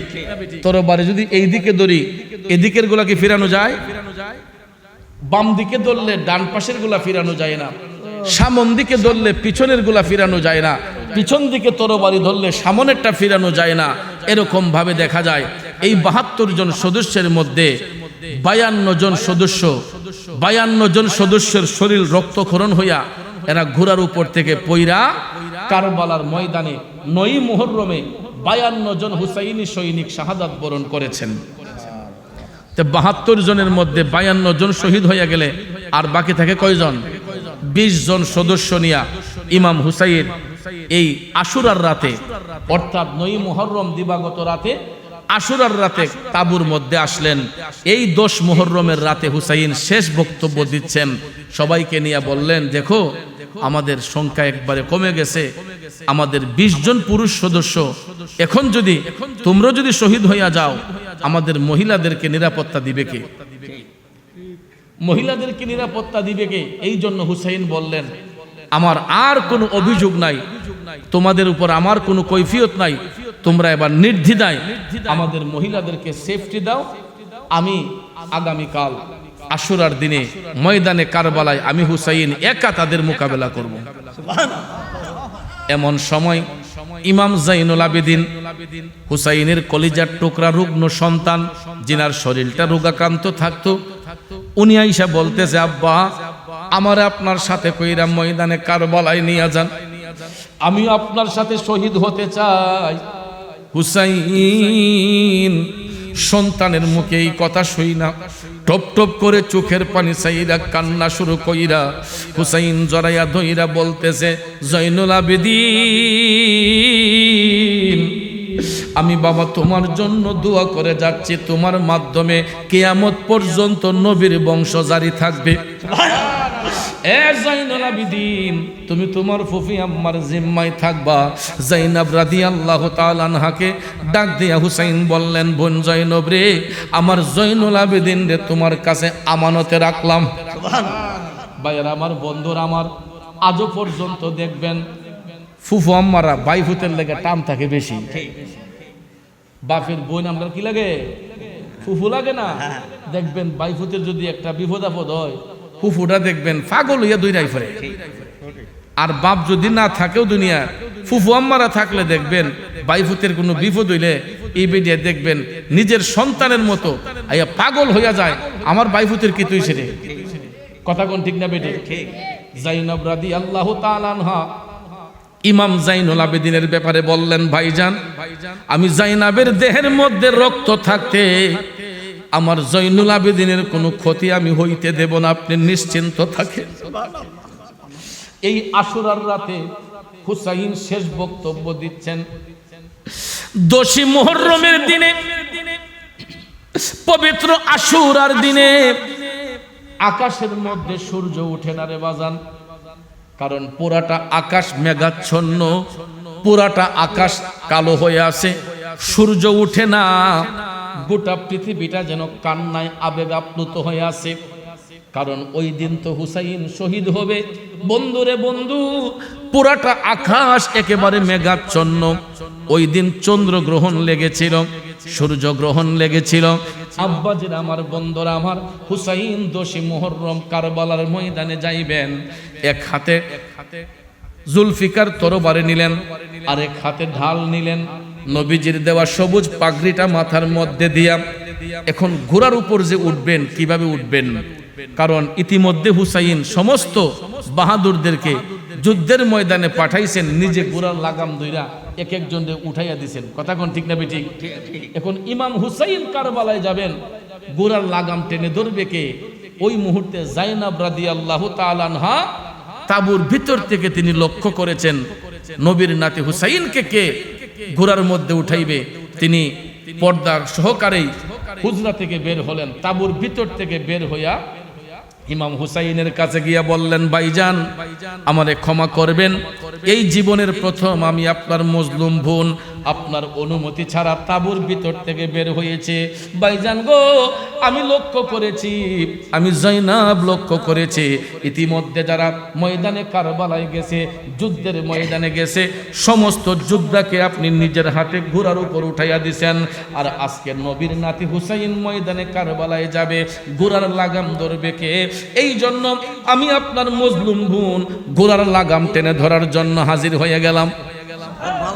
জাইনাব রাদিয়াল্লাহু তাআলা আনহা দুলদুল ঘোড়ার লাগামে টান দিয়া ধরলেন, ঘোড়ার জিনের উপর ইমাম হুসাইন সুন্দর করে উঠলেন, পিঠের মধ্যে ঘোড়া দুলদুল ঘোড়ার পিঠে বসলেন, লাগাম ছেড়ে দিয়া জাইনাব বললেন, আল্লাহর হাওলা করে দিলাম, জান ভাইজান, রাহমাতাল লিল আলামিন নবী হয়তো আপনার জন্য অপেক্ষা করতেছে। হুসাইন এই আশুরার দিনে দুলদুল ঘোড়ার উপর উঠা যখন তিনি ময়দানে কারবালার মধ্যে গেলেন, ভাইয়েরা আমার, বন্ধুরা আমার, গোটা কারবালার ময়দান চতুর্দিকে ইয়াজিদ বাহিনীরা ঘিরে ফেলছে। হঠাৎ করে হুসাইন ডাক দিয়া বললেন, এ জালেমের দলেরা, তাকা আমি হুসাইনের দিকে। তোরা তো ওই হুসাইনের রক্তে রঞ্জিত হতে এসেছিস যেই হুসাইনের গালে মুখে আমার দিনের নবী চুম্বন দিতেন। তোরা তো ওই হুসাইনকে শহীদ করতে আসছিস যেই নবী নামাজ মুবারকে সেজদায় গেলে আমি হুসাইন আমার নবীর পেট মুবারকে বসতাম। সুবহানাল্লাহ করুন। এই শিক্ষাটা এখনো আছে। দেখবেন নানারা যদি নামাজ পড়ে পাঞ্জেখানা নামাজটা ঘরে পড়ে, অনেক সময় দেখবেন ছোট্ট নাতিগুলা নানার কান্দুকে উঠতে জায়গা, তখন দেখবেন নানা সিজদাটা একটু লম্বা করে লাই, নাতিদের আরো আরাম দেওয়ার লেগা সিজদার মধ্যে পইরা থাকে, দেখবেন সিজদা থেকে উঠে না। আছে না নাই? আমার রাসূল যখন নামাজে সিজদা করতেন, হুসাইন যখন নবীজির পিঠ মুবারকে বসতেন, দয়াল নবীর সিজদা মুবারকটা লম্বা করে ফেলতেন। আল্লাহু আকবার। নানাকে ঘোড়া বানাইয়া বসতেন পিঠে চড়িয়া, নানাকে ঘোড়া বানাইয়া বসতেন পিঠে চড়িয়া, খুশি হয়ে জিন্দা নবী থাকতেন ঘুরিতে, কত আদর করতেন নবী ইমাম হোসেনকে। বন্ধুরে বন্ধু, এই আশুরার দিনে ইমাম হুসাইন ডাক দিয়া বলতেছেন, আয় তোরা আয়, আমি হুসাইনের রক্তে রঞ্জিত হতে আয়।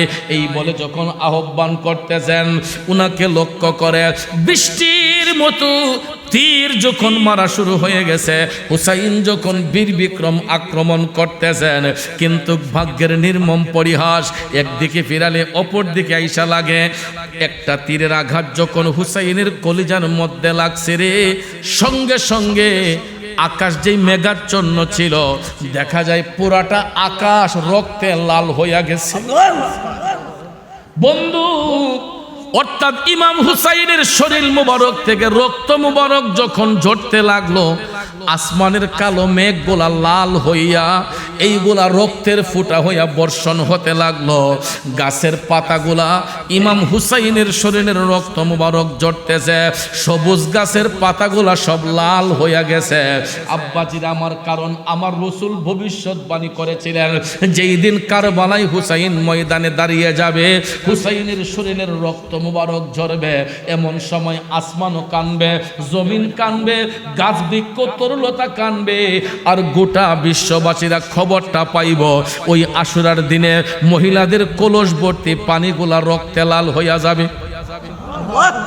ওই দিন সত্যি সত্যি দেখা যায় মহিলারা কলস থেকে পানি ঢালে, কলসের পানিগুলা রক্তে লাল, আসমান লালে লাল হয়ে আছে, রক্তের ফুটাগুলা বৃষ্টির মতো বর্ষণ হচ্ছে।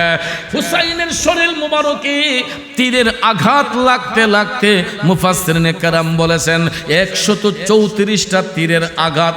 কয়টা? 100, কেউ বলেছেন 34টা, কেউ বলেছেন 133টা তীরের আঘাত হুসাইনের দেহ মুবারকের মধ্যে আইসা লাগছে। আর 33টা বল্লমের আঘাত, এক কাঠিয়ার আঘাত হুসাইনের দেহের মধ্যে লেগেছে, আর 41টা তরবারির আঘাত। আল্লাহু আকবার বলেন। সাধারণত একটা টেটা যদি পাও দিকে ঢুকে, শরীরের কোনো জায়গায় ঢুকে, দেখবেন নবীনগর হসপিটালে নিয়ে অপারেশন করে এটা বের করতে হয়। এর মধ্যে একটা দুইটা তীরের ঘাই নয়, 134টা তীরের ঘাই যদি একটা শরীরে থাকে, এই দেহের মাঝে আর বাকি থাকে কি রে বাজার? হুসাইন 33টা বল্লমের আঘাত, 41টা তরবারির আঘাত খাওয়ার পর হুসাইনের জবান দিয়া রেসালতের ধ্বনি বের হচ্ছে, কালেমার ধ্বনি বের হচ্ছে। এমন সময় রক্তক্ষরণ হওয়ার ফলে হুসাইন আশুরার দিনে যখন কারবালার ময়দানে দুলদুল ঘোড়া থেকে পড়ে গেছেন, এমন সময় এরা ঘাইয়াইতে শুরু করলো। ওই দুলদুল ঘোড়ার দুইটা পা উঠাইয়া আঘাতগুলা ফিরাইতে লাগলো। প্রায় 17টা তীরের আঘাত দুলদুল ঘোড়ার শরীরের মধ্যে আইসা লাগছে। দুলদুল গোরার শরীরের মধ্যে 17টা তীরের আঘাত আইসা লাগছে। কোন কোন মুফাসসির বলেছেন আরো বেশি, 17টা তীরের আঘাত দুলদুল ঘোড়ার পায়ের মধ্যে লাগছে। ঘোড়াটা চরকির মতো ঘুইরা ঘুইরা আঘাতগুলা ফিরাইতে লাগলো, কিন্তু ওই জালেমের দলেরা রেহাই দিল না। হুসাইন যখন কারবালার ময়দানে ঘোড়া থেকে পড়ে গেছেন, এমন সময় হিংস্র জানোয়ার এই পাপিষ্ঠ সীমার আইসা হুসাইনের বুকের মধ্যে আইসা বসছে। জোরে কন্যা নাউজুবিল্লাহ। হুসাইন তখন দেখতে পেয়েছিলেন আমার রসুল কারবালার ময়দানে আইসা হাজির, খাতুনে জান্নাত মা ফাতেমা হাজির, মৌলা আলী হাজির। তারা আইসা একটা কাপড় থেকে ইমাম হুসাইনের রক্তের ফুটাগুলা চিপে চিপে চিপে চিপে একটা বোতলের ভিতর ঢুকাচ্ছেন। হুসাইনের রক্তের ফুটাগুলা দয়াল নবী চিপে চিপে একটা বোতলের মধ্যে ঢুকাচ্ছেন। খাতুনে জান্নাত মা ফাতেমাতে জাহরা এই পানিগুলা এই রক্তগুলা বোতলের মধ্যে ঢুকাচ্ছেন। আর রসুল ডাক দিয়া বলতেছেন, আল্লাহুম্মা আতিল হুসাইনা সবরা ওয়া আজরা। আল্লাহ গো, আমার হুসাইনকে সবর এবং ধৈর্য দান করো। আমার এটা শোনার সঙ্গে সঙ্গে ইমাম হুসাইনের ইমানি শক্তি আরো বেড়ে গেছে। সীমার যখন বুকে বসলো, হুসাইন বললেন, আরে পাপিষ্ঠ, আমার নানা জান 50 বছর আগেই বলে দিয়েছিলেন যে কারবালার ময়দানে আমার নাতি হুসাইনের বুকের মধ্যে একটা হিংস্র জানোয়ার বসবে, তাইলে এই পাপিষ্ঠ জানোয়ার বুঝি তুই সীমার। এটা বলার সঙ্গে সঙ্গে ওই পাপিষ্ঠ সীমারের হাতের মধ্যে ছুরি ছিল, তরবারি দিয়ে ছুরিটা দিয়ে যখন গলার মধ্যে টান দেয়, এই কথাটা একটু আগে সিরাজি সাহেব বলে গেছেন, আমি আর এটা রিপিট করতে চাই না, তারপরও বুঝার স্বার্থে বলি, ছুরির কাজ করে না, ছুরি কাজ করে না, কারণ এখানে দয়াল নবী চুম্বন দিছেন। পরে ভাইয়ারা আমার, ইবনে জিয়াদ ইমাম হুসাইনের দেহটারে উল্টাইয়া যখন ছুরি চালাইব, এমন সময় আসরের আজান হচ্ছে। কিসের আজান? আসরের আজান যখন হচ্ছে, হুসাইন ডাক দিয়া কয়, হে পাপিষ্টের দলেরা, আমার একটু নামাজ পড়ার সুযোগটা দে, আমি নামাজটা পড়ে নেই। সীমার আর ইবনে জিয়াদ হাওলা বিন ইয়াজিদের ডাক দিয়া কয়, হুসাইন এটা বললা কি? তুমি নামাজ পড়বা কি? আমরা তোমার দেহ থেকে কেল্লা আলাদা কইরা আমরা গিয়া নামাজ পড়ব। হুসাইনকে শহীদ কইরা তারা গিয়া নাকি নামাজ পড়বে। আর ইমাম হুসাইন বললেন, হে জালেম, আমাকে একটু আসরের নামাজ পড়ার সুযোগ দে। এজিদের দলেরা কয় যে না, তোমারে শহীদ কইরা আমরা গিয়া নামাজ পড়ব। তাইলে নামাজি নামাজি পার্থক্য আসেনি? আমরা দেশে কিছু গোলাফি মুসলমান আছে। গোলাফি মুসলমান বুঝছেন নাকি? তা এরা কই নামাজ পড়লে রোজা রাখলেই চলে, আর কিছু লাগে না। আল্লাহর এটা হ নামাজ খান পড়ো, কেডা ওয়াহাবি কেডা সুন্নি এটা দিকে লাভ নাই। কই কি কইনি? ওই এজিদের বংশধররাও নামাজ পড়েছে, হুসাইনও নামাজ পড়েছেন। নামাজি নামাজির মধ্যে বেশ কম আসেনি? আছে। হুসাইন তাদের কাছে বললেন, আমারে নামাজটা পড়ার সুযোগ দে। কয় না, তোমারে কতল কইরা আমরা গিয়া নামাজ পড়ব। এ বন্ধু, যার গলার মধ্যে ছুরি চালাইয়া নামাজ পড়তে যায়, এই আহলে বায়াত পাক পাঞ্জাতনের সালাম নামাজের ভিতরে আছে না নাই? তাশাহুদের মধ্যে যখন আত্তাহিয়াতু আমরা পাঠ করি, এখানে ভাইয়ের আমার নবীর সালাম আছে, আহলে বায়াতের সালাম আছে না নাই? আছে। আসেনি বাজান? তাইলে যাদেরকে সালাম না দিলে নামাজ বাতিল হইয়া যায়, আর এদের সাথে যারা বিয়াদবি করবে এদের নামাজ শুদ্ধ হবে না অশুদ্ধ? এই জন্য নামাজ শুধু পড়লেই হবে না, নামাজ নামাজের মতো পড়তে হবে। আমি প্রায় মাফির একটা ছন্দ বলি, ও নামাজ পড়ো রে গহিনে ডুবিয়া নামাজ পড়ো, পঞ্চ আত্মা মুক্তা দিয়া জ্ঞানী মান সাজাইও রে গহিনে ডুবিয়া নামাজ পড়ো। এই পঞ্চ আত্মা দ্বারা ফাঁক পাঞ্জাতন্ডে বোঝানো হয়েছে। বাজান আমার, বন্ধুরা আমার, এই পঞ্চ আত্মা দ্বারা পাক পাঞ্জাতনে বোঝানো হয়েছে, অর্থাৎ আহলে বায়াত পাক পাঞ্জাতনের ভালোবাসা অন্তরে না রাখা যতই সেজদা করেন, এই সেজদার কোনো গ্যারান্টি নাই। কথা কোন আছে না? চায়না বাল্বের কোনো গ্যারান্টি আছে নি? কইটা নিতে পারেন, কিন্তু আমার দোকান থেকে বাইরে লইটা আর আমি নাই। কথা কোন ঠিক না বেঠিক? আর যেটা টেকসই মজবুত হয়, অন্তত 1 বছর 1.5 বছর এটার ওয়ারেন্টি থাকে, কথা কোন ঠিক না? কিন্তু চায়না মালের কোনো গ্যারান্টি আছে নি? তো ভাইয়ের আমার, বন্ধুরা আমার, আমরা দেশের মধ্যে মনে করেন জাপানি আছে, চায়নাও আছে, আসেনি? তো এই চায়নাটির গ্যারান্টি নাই, যতই ডাকাডাকি করেন কোনো লাভ নাই। হুসাইনি আদর্শের সুন্নি মুসলমান এরা আল্লাহকে সেজদা করলে এই সেজদার গুরুত্ব আছে, কিন্তু আহলে বায়াত পাক পাঞ্জাতনের সামনে বিরোধিতা করে যতই বন্দেগি করেন এটার কোনো গ্যারান্টি নাই। তাইলে ভাইয়ের আমার, ইমাম হুসাইনকে নামাজ পড়তে দেয় নাই। মাগরিবের পূর্বক্ষণে আশুরার দিনে কারবালার ময়দানে ওই পাপিষ্ঠ সীমার হুসাইনের বুকের মধ্যে পা দিয়া ধরছে, কয় জালেম, যেখানে পা দিছো আমার দয়াল নবী এই জায়গার মধ্যে আমার বুকে চাইপা ধরতেন। এ জালেম, এটা কি করলি? পাপিষ্ঠ সীমার আরো হিংস্র হইয়া ইবনে জিয়াদ, হাউলা বিন ইয়াজিদ দুইজনে দুই পাশে টান দিয়া দইরা ইমাম হুসাইনের গর্দান মুবারকের মধ্যে এমন একটা ছেদ মারছে বাজান রে।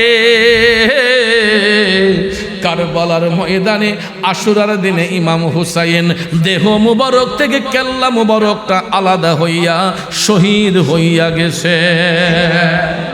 ইন্না লিল্লাহি ওয়া ইন্না ইলাইহি রাজিউন। আমরা মানুষ মারা গেলে কান্না করি না হাসি? কি করি? কান্না করি। আশুরার দিনে ইমাম হুসাইন শাহাদাত বরণ করেছেন। ওই দিনটাকে আনন্দের দিন না সুখের দিন? এটা কোনো আনন্দের দিন হতে পারে না, এটা বেদনার দিন, কথা কোন ঠিক না বেঠি? আমরা তো অনেক মানুষ মারা গেলে শোক দিবস পালন করি, কথা কোন ঠিক না? পৃথিবীর আন্তর্জাতিক শোক দিবস হলো মুহররমের 10 তারিখ, কথা কোন ঠিক না বেঠি? পৃথিবীতে আন্তর্জাতিক শোক দিবস হলো মুহররমের 10 তারিখ, যেই দিন কারবালায় ইমাম হুসাইন শাহাদাত বরণ করেছেন। আর ওই দিন একটা শ্রেণীর লোক আনন্দ উল্লাস করেছিল, হিন্দু, বৌদ্ধ, খ্রিস্টান, ইহুদি, নাসারা নয়, বরঞ্চ মুসলমান নামের নরপিশাচগুলা, এজিদের বংশধররা এই হুসাইনকে শহীদ করে আসরের পরক্ষণে মাগরিবের পূর্বে এরা বর্ষার আগার মধ্যে ইমাম হুসাইনের শির মুবারক রে নিয়া এরা ঢাকঢোল বাজায়া আনন্দ উদযাপন করছিল। নাউজুবিল্লাহ কোন, আরো জোরে কোন নাউজুবিল্লাহ। এরপরে ভাইয়ের আমার 11 মুহররমের দিন রাতে এরা চিন্তা করছে যে যত তাড়াতাড়ি এই শির দামেশকে পৌঁছানো যায় এজিদের কাছ থেকে তত তাড়াতাড়ি পুরস্কার পাওয়া যাবে। তখন এরা 11 মুহররমের রাতে মশাল জ্বালাইয়া ইমাম হুসাইনের শির মুবারককে বর্ষার আগায় উঠাইয়া এরা ঢাকঢোল বাজাইয়া দামেশকের উদ্দেশ্যে রওনা হইছে। আর ইবনে জিয়াদ ঘোষণা দিছে, যেখানে মানুষজন দেখবা তোমরা এখানের মাঝে হুল দিবা। কি দিবা? জাহর দিবা, মানে লাড়াছাড়া দিবা, শোরগোল করবা, যাতে মানুষ বুঝতে পারে যে আমরা হুসাইনের শির নিয়ে দামেশকে যাচ্ছি। নাউজুবিল্লাহ কোন। ঠিক তাই করলো এরা। আহলে বায়াতের পরিবারের সদস্য যারা ছিল এদেরকে নজরবন্দি কইরা হুসাইনের শির নিয়া এরা দামেশকের উদ্দেশ্যে রওনা হইছে। দামেশকের উদ্দেশ্যে যাইতে গিয়া প্রতিমধ্যে কুফা পার হইয়া যাইতে হয়। কুফার কাছে যখন তারা গেছে, কুফার বেঈমান মুসলমানরা এরা ঘরের ছাদে উঠা আওয়াজ শুইনা, শোরগোল শুইনা এরা ঘরের ছাদে উঠছে। উঠার পরে দেখতেছে হুসাইনের শির মুবারক বর্ষার আগার মধ্যে নিয়া এরা ঢাকঢোল পিটাইয়া দামেশকে যাচ্ছে। তখন ওই কুফার বেঈমান মুসলমানরা এরা মাতম করা শুরু করছে। এরা হুসাইনের শির দিকা এরা কয় আই হুসাইন, আই হুসাইন কয়া এরা শরীরের মধ্যে রক্তাক্ত করা শুরু করছে। মারা এরা শরীরের মধ্যে আঘাত শুরু করছে। আই হাই কি হইল রে, হুসাইন রে শহীদ কইরা ফেলছে, আই হাই হাই রে। এরা মাতম শুরু করছে। তখন জাইনাব রাদিয়াল্লাহু তাআলা আনহা এদেরকে ডাক দিয়ে বলছেন, হে পাপিষ্টের দলেরা, তোদের এই মায়া কান্না কোনো কাজে আসবে না। এখন কান্দস কেন? হুসাইন শহীদ হয়ে গেছেন, এখন তোদের দরদ উতলিয়ে উঠেছে। যখন হুসাইন ছিলেন তখন তোদের তরবারি কোথায় ছিল? এখন এই মায়া কান্না করে কোনো লাভ হবে না। জাইনাব বলেছেন, আমার চোখের সামনে সব আয়না হয়ে আছে, আমি হাসরের মাঠে নবীজির কাছে তোদের বিরুদ্ধে আল্লাহর আদালতে সাক্ষী দেব যে তোরা নবীর নাতি হুসাইনকে কতল করার জন্য তোদের কোনো ভূমিকা ছিল, তোদের কোনো ভূমিকা তোরা পালন করস নাই হুসাইনকে রক্ষার জন্য, হুসাইন কতল হোক এটাই তোরা চেয়েছিলে, তোদের এই মায়া কান্না কোনো কাজ হবে না। তার বাস্তবতা হলো আজকাল দেখা যায় এই আশুরার দিনে আহলে বায়াতের ভালোবাসা দেখাইয়া, পাক পাঞ্জাতনের ভালোবাসা দেখাইয়া আমাদের দেশে দেখবেন এক শ্রেণীর লোক আছে, এরা মাথম কইরা শরীরে রক্তাক্ত করে, এরার একটা নাম হইল শিয়া। নাম কি? শিয়া। শিয়া। তো শিয়া তো ভালো ছিল, কিন্তু এরা ভালো আমরা তখন বলতাম যদি সাহাবায়ে কেরামকে তাজিম করতো, না ওই শিয়ারে আমরা ভালোই কইতাম, কথা কোন ঠিক না? যেহেতু আহলে বায়াতকে ভালোবাসে, কিন্তু এদেরকে ভালোবাসা না যাওয়ার কারণ হলো ওই শিয়া গোষ্ঠীরা আহলে বায়াতকে ভালোবাসে, সাহাবায়ে কেরামকে গালিগালাজ করে। হযরত আবু বকর সিদ্দিক রাদিয়াল্লাহু তাআলা আনহুকে গালিগালাজ করে, ওমর ফারুক রাদিয়াল্লাহু তাআলা আনহুকে গালিগালাজ করে, উসমান জুন নুরাইন রাদিয়াল্লাহু তাআলা আনহুকে গালিগালাজ করে। এরা মৌলা আলীকে তাজিম দেখাইয়া, পাক পাঞ্জাতনের ভালোবাসা দেখাইয়া এরা সাহাবায়ে কেরামকে গালিগালাজ করে, যেখানে রাসূল বলেছেন আসহাবিকান নুজুম, আমার এক একজন সাহাবী নক্ষত্রের শামিল। ঠিক কিনা বলেন? রাসূল যাদেরকে তারকার শামিল বলেছেন, আর এই সমস্ত সম্মানিত সাহাবীদেরকে, জান্নাতের টিকিট প্রাপ্ত সাহাবীদেরকে যারা গালিগালাজ করে, এরা কি কখনো মুমিন হইতে পারে? এই শিয়া গোষ্ঠীরা আমাদের দেশের মধ্যে এখন উপচে পড়ে লাগছে, কেমনে আমাদেরকে ডাইভার্ট করে তাদের পক্ষে নেওয়া যায়। আর এরা একটা সুন্দর মডেল তৈরি করছে। এই শিয়ারা আল্লাহর ওলিরার দরবার দেখা দেখা, বড় বড় পিসাবদেরকে দেখা, এরা পিসাবদেরকে কাবু করার জন্য এরা মোটা অঙ্কের ডলার দিয়া, হাজার হাজার ডলার দিয়া, লক্ষ লক্ষ ডলার দিয়া বড় বড় দরবারের পিসাবরা কিনে লাইতেছে। এখন এক একজন পিসাবের তো হাজার হাজার মুরিদ আছে, লাখ লাখ মুরিদ আছে। আপনারা শুনে আশ্চর্য হয়ে যাবেন। একজন পিসাবে আমারে এই পরামর্শ দিছে, আপনি আসেন শুধু একবার ঢাকায় বনানীতে বা গুলশানে, আপনি যেই হোটেলে থাকতে চান সেখানে রাখবো, কিন্তু একটু সময় দেন আইসা, একটু সময় দেন আইসা। তার মানে আমি গেলে গুলশান বনানীতে হোটেলে থাকলে এখানে আমাকে আরাম আয়েসে রাইখা খাওয়াইয়া আমারে মোটা অঙ্কের ডলার দিয়ে কিন্না। এখন আমি মুরাদ চৌধুরী যদি আমার মুরিদদেরকে একটা কথা বলি, আমার মুরিদরা কি আমার কথাটা ফালাইবো? এখন মনে করেন আমার কয়েক হাজার মুরিদ আছে, হ্যাঁ, নবীনগরে আমার কয়েক হাজার মুরিদ আছে। এখন আমি যদি তাদেরকে একটা কথা বলি, এরা কি আমার কথা ফালাইবো? কিন্তু আমি যে আমরা হাজার হাজার ডলার আমার পকেটে বইরা লাইছি, আমার মুরিদরা কি জানি না? তো এইরকম ভাবে শিয়ারা আমাদের দেশের বড় বড় দরবারের পিসাবরারে টাকা দিয়ে কিনে লাইতেছে, যে আমিরে মুয়াবিয়া রাদিয়াল্লাহু তাআলা আনহুকে গালিগালাজ করার জন্য। কারণ ভাইয়ার আমার, এখন আমি তো অপরাধ করি নাই, আমার ছেলে অপরাধ করছে। আমার ছেলের অপরাধের দায় কি আমার উপর বর্তিবে? আমি কি প্রশ্রয় দিয়েছি? কারণ আমিরে মুয়াবিয়া রাদিয়াল্লাহু তাআলা আনহু উনি কখনো এজিদকে প্রশ্রয় দেয় নাই, এবং উনি থাকা অবস্থায় ওনার সন্তান সিংহাসনে বসে নাই। ওনার অবর্তমানে উনি দুনিয়া থেকে চলে যাওয়ার পরে ষড়যন্ত্র করে এই এজিদ সিংহাসন দখল করেছে টাকা পয়সার লোভ দেখাইয়া। কিন্তু এরা সাহাবায়ে কেরামকে গালিগালাজ করে, ওই শিয়া গোষ্ঠীরা। ভাইয়ার আমার, বন্ধুরা আমার, এই জন্য জাইনাব বলেছেন তোমরা যা করতেছো সবকিছু আমার চোখের সামনে আয়না হয়ে আছে। আপনাদেরকে অনুরোধ করব, আমরা আহলে বায়াত পাক পাঞ্জাতনের গোলামি করি, আমরা পীর মাশাইখকে তাজিম করি, নবীজির গোলামি করি, সাহাবায়ে কেরামকে সম্মান করি। ঠিক না ঠিক? কিন্তু আহলে বায়াতকে ভালোবাসা সাহাবায়ে কেরামকে গালিগালাজ করবেন, আমরা এই শিয়াদের পক্ষে নাই।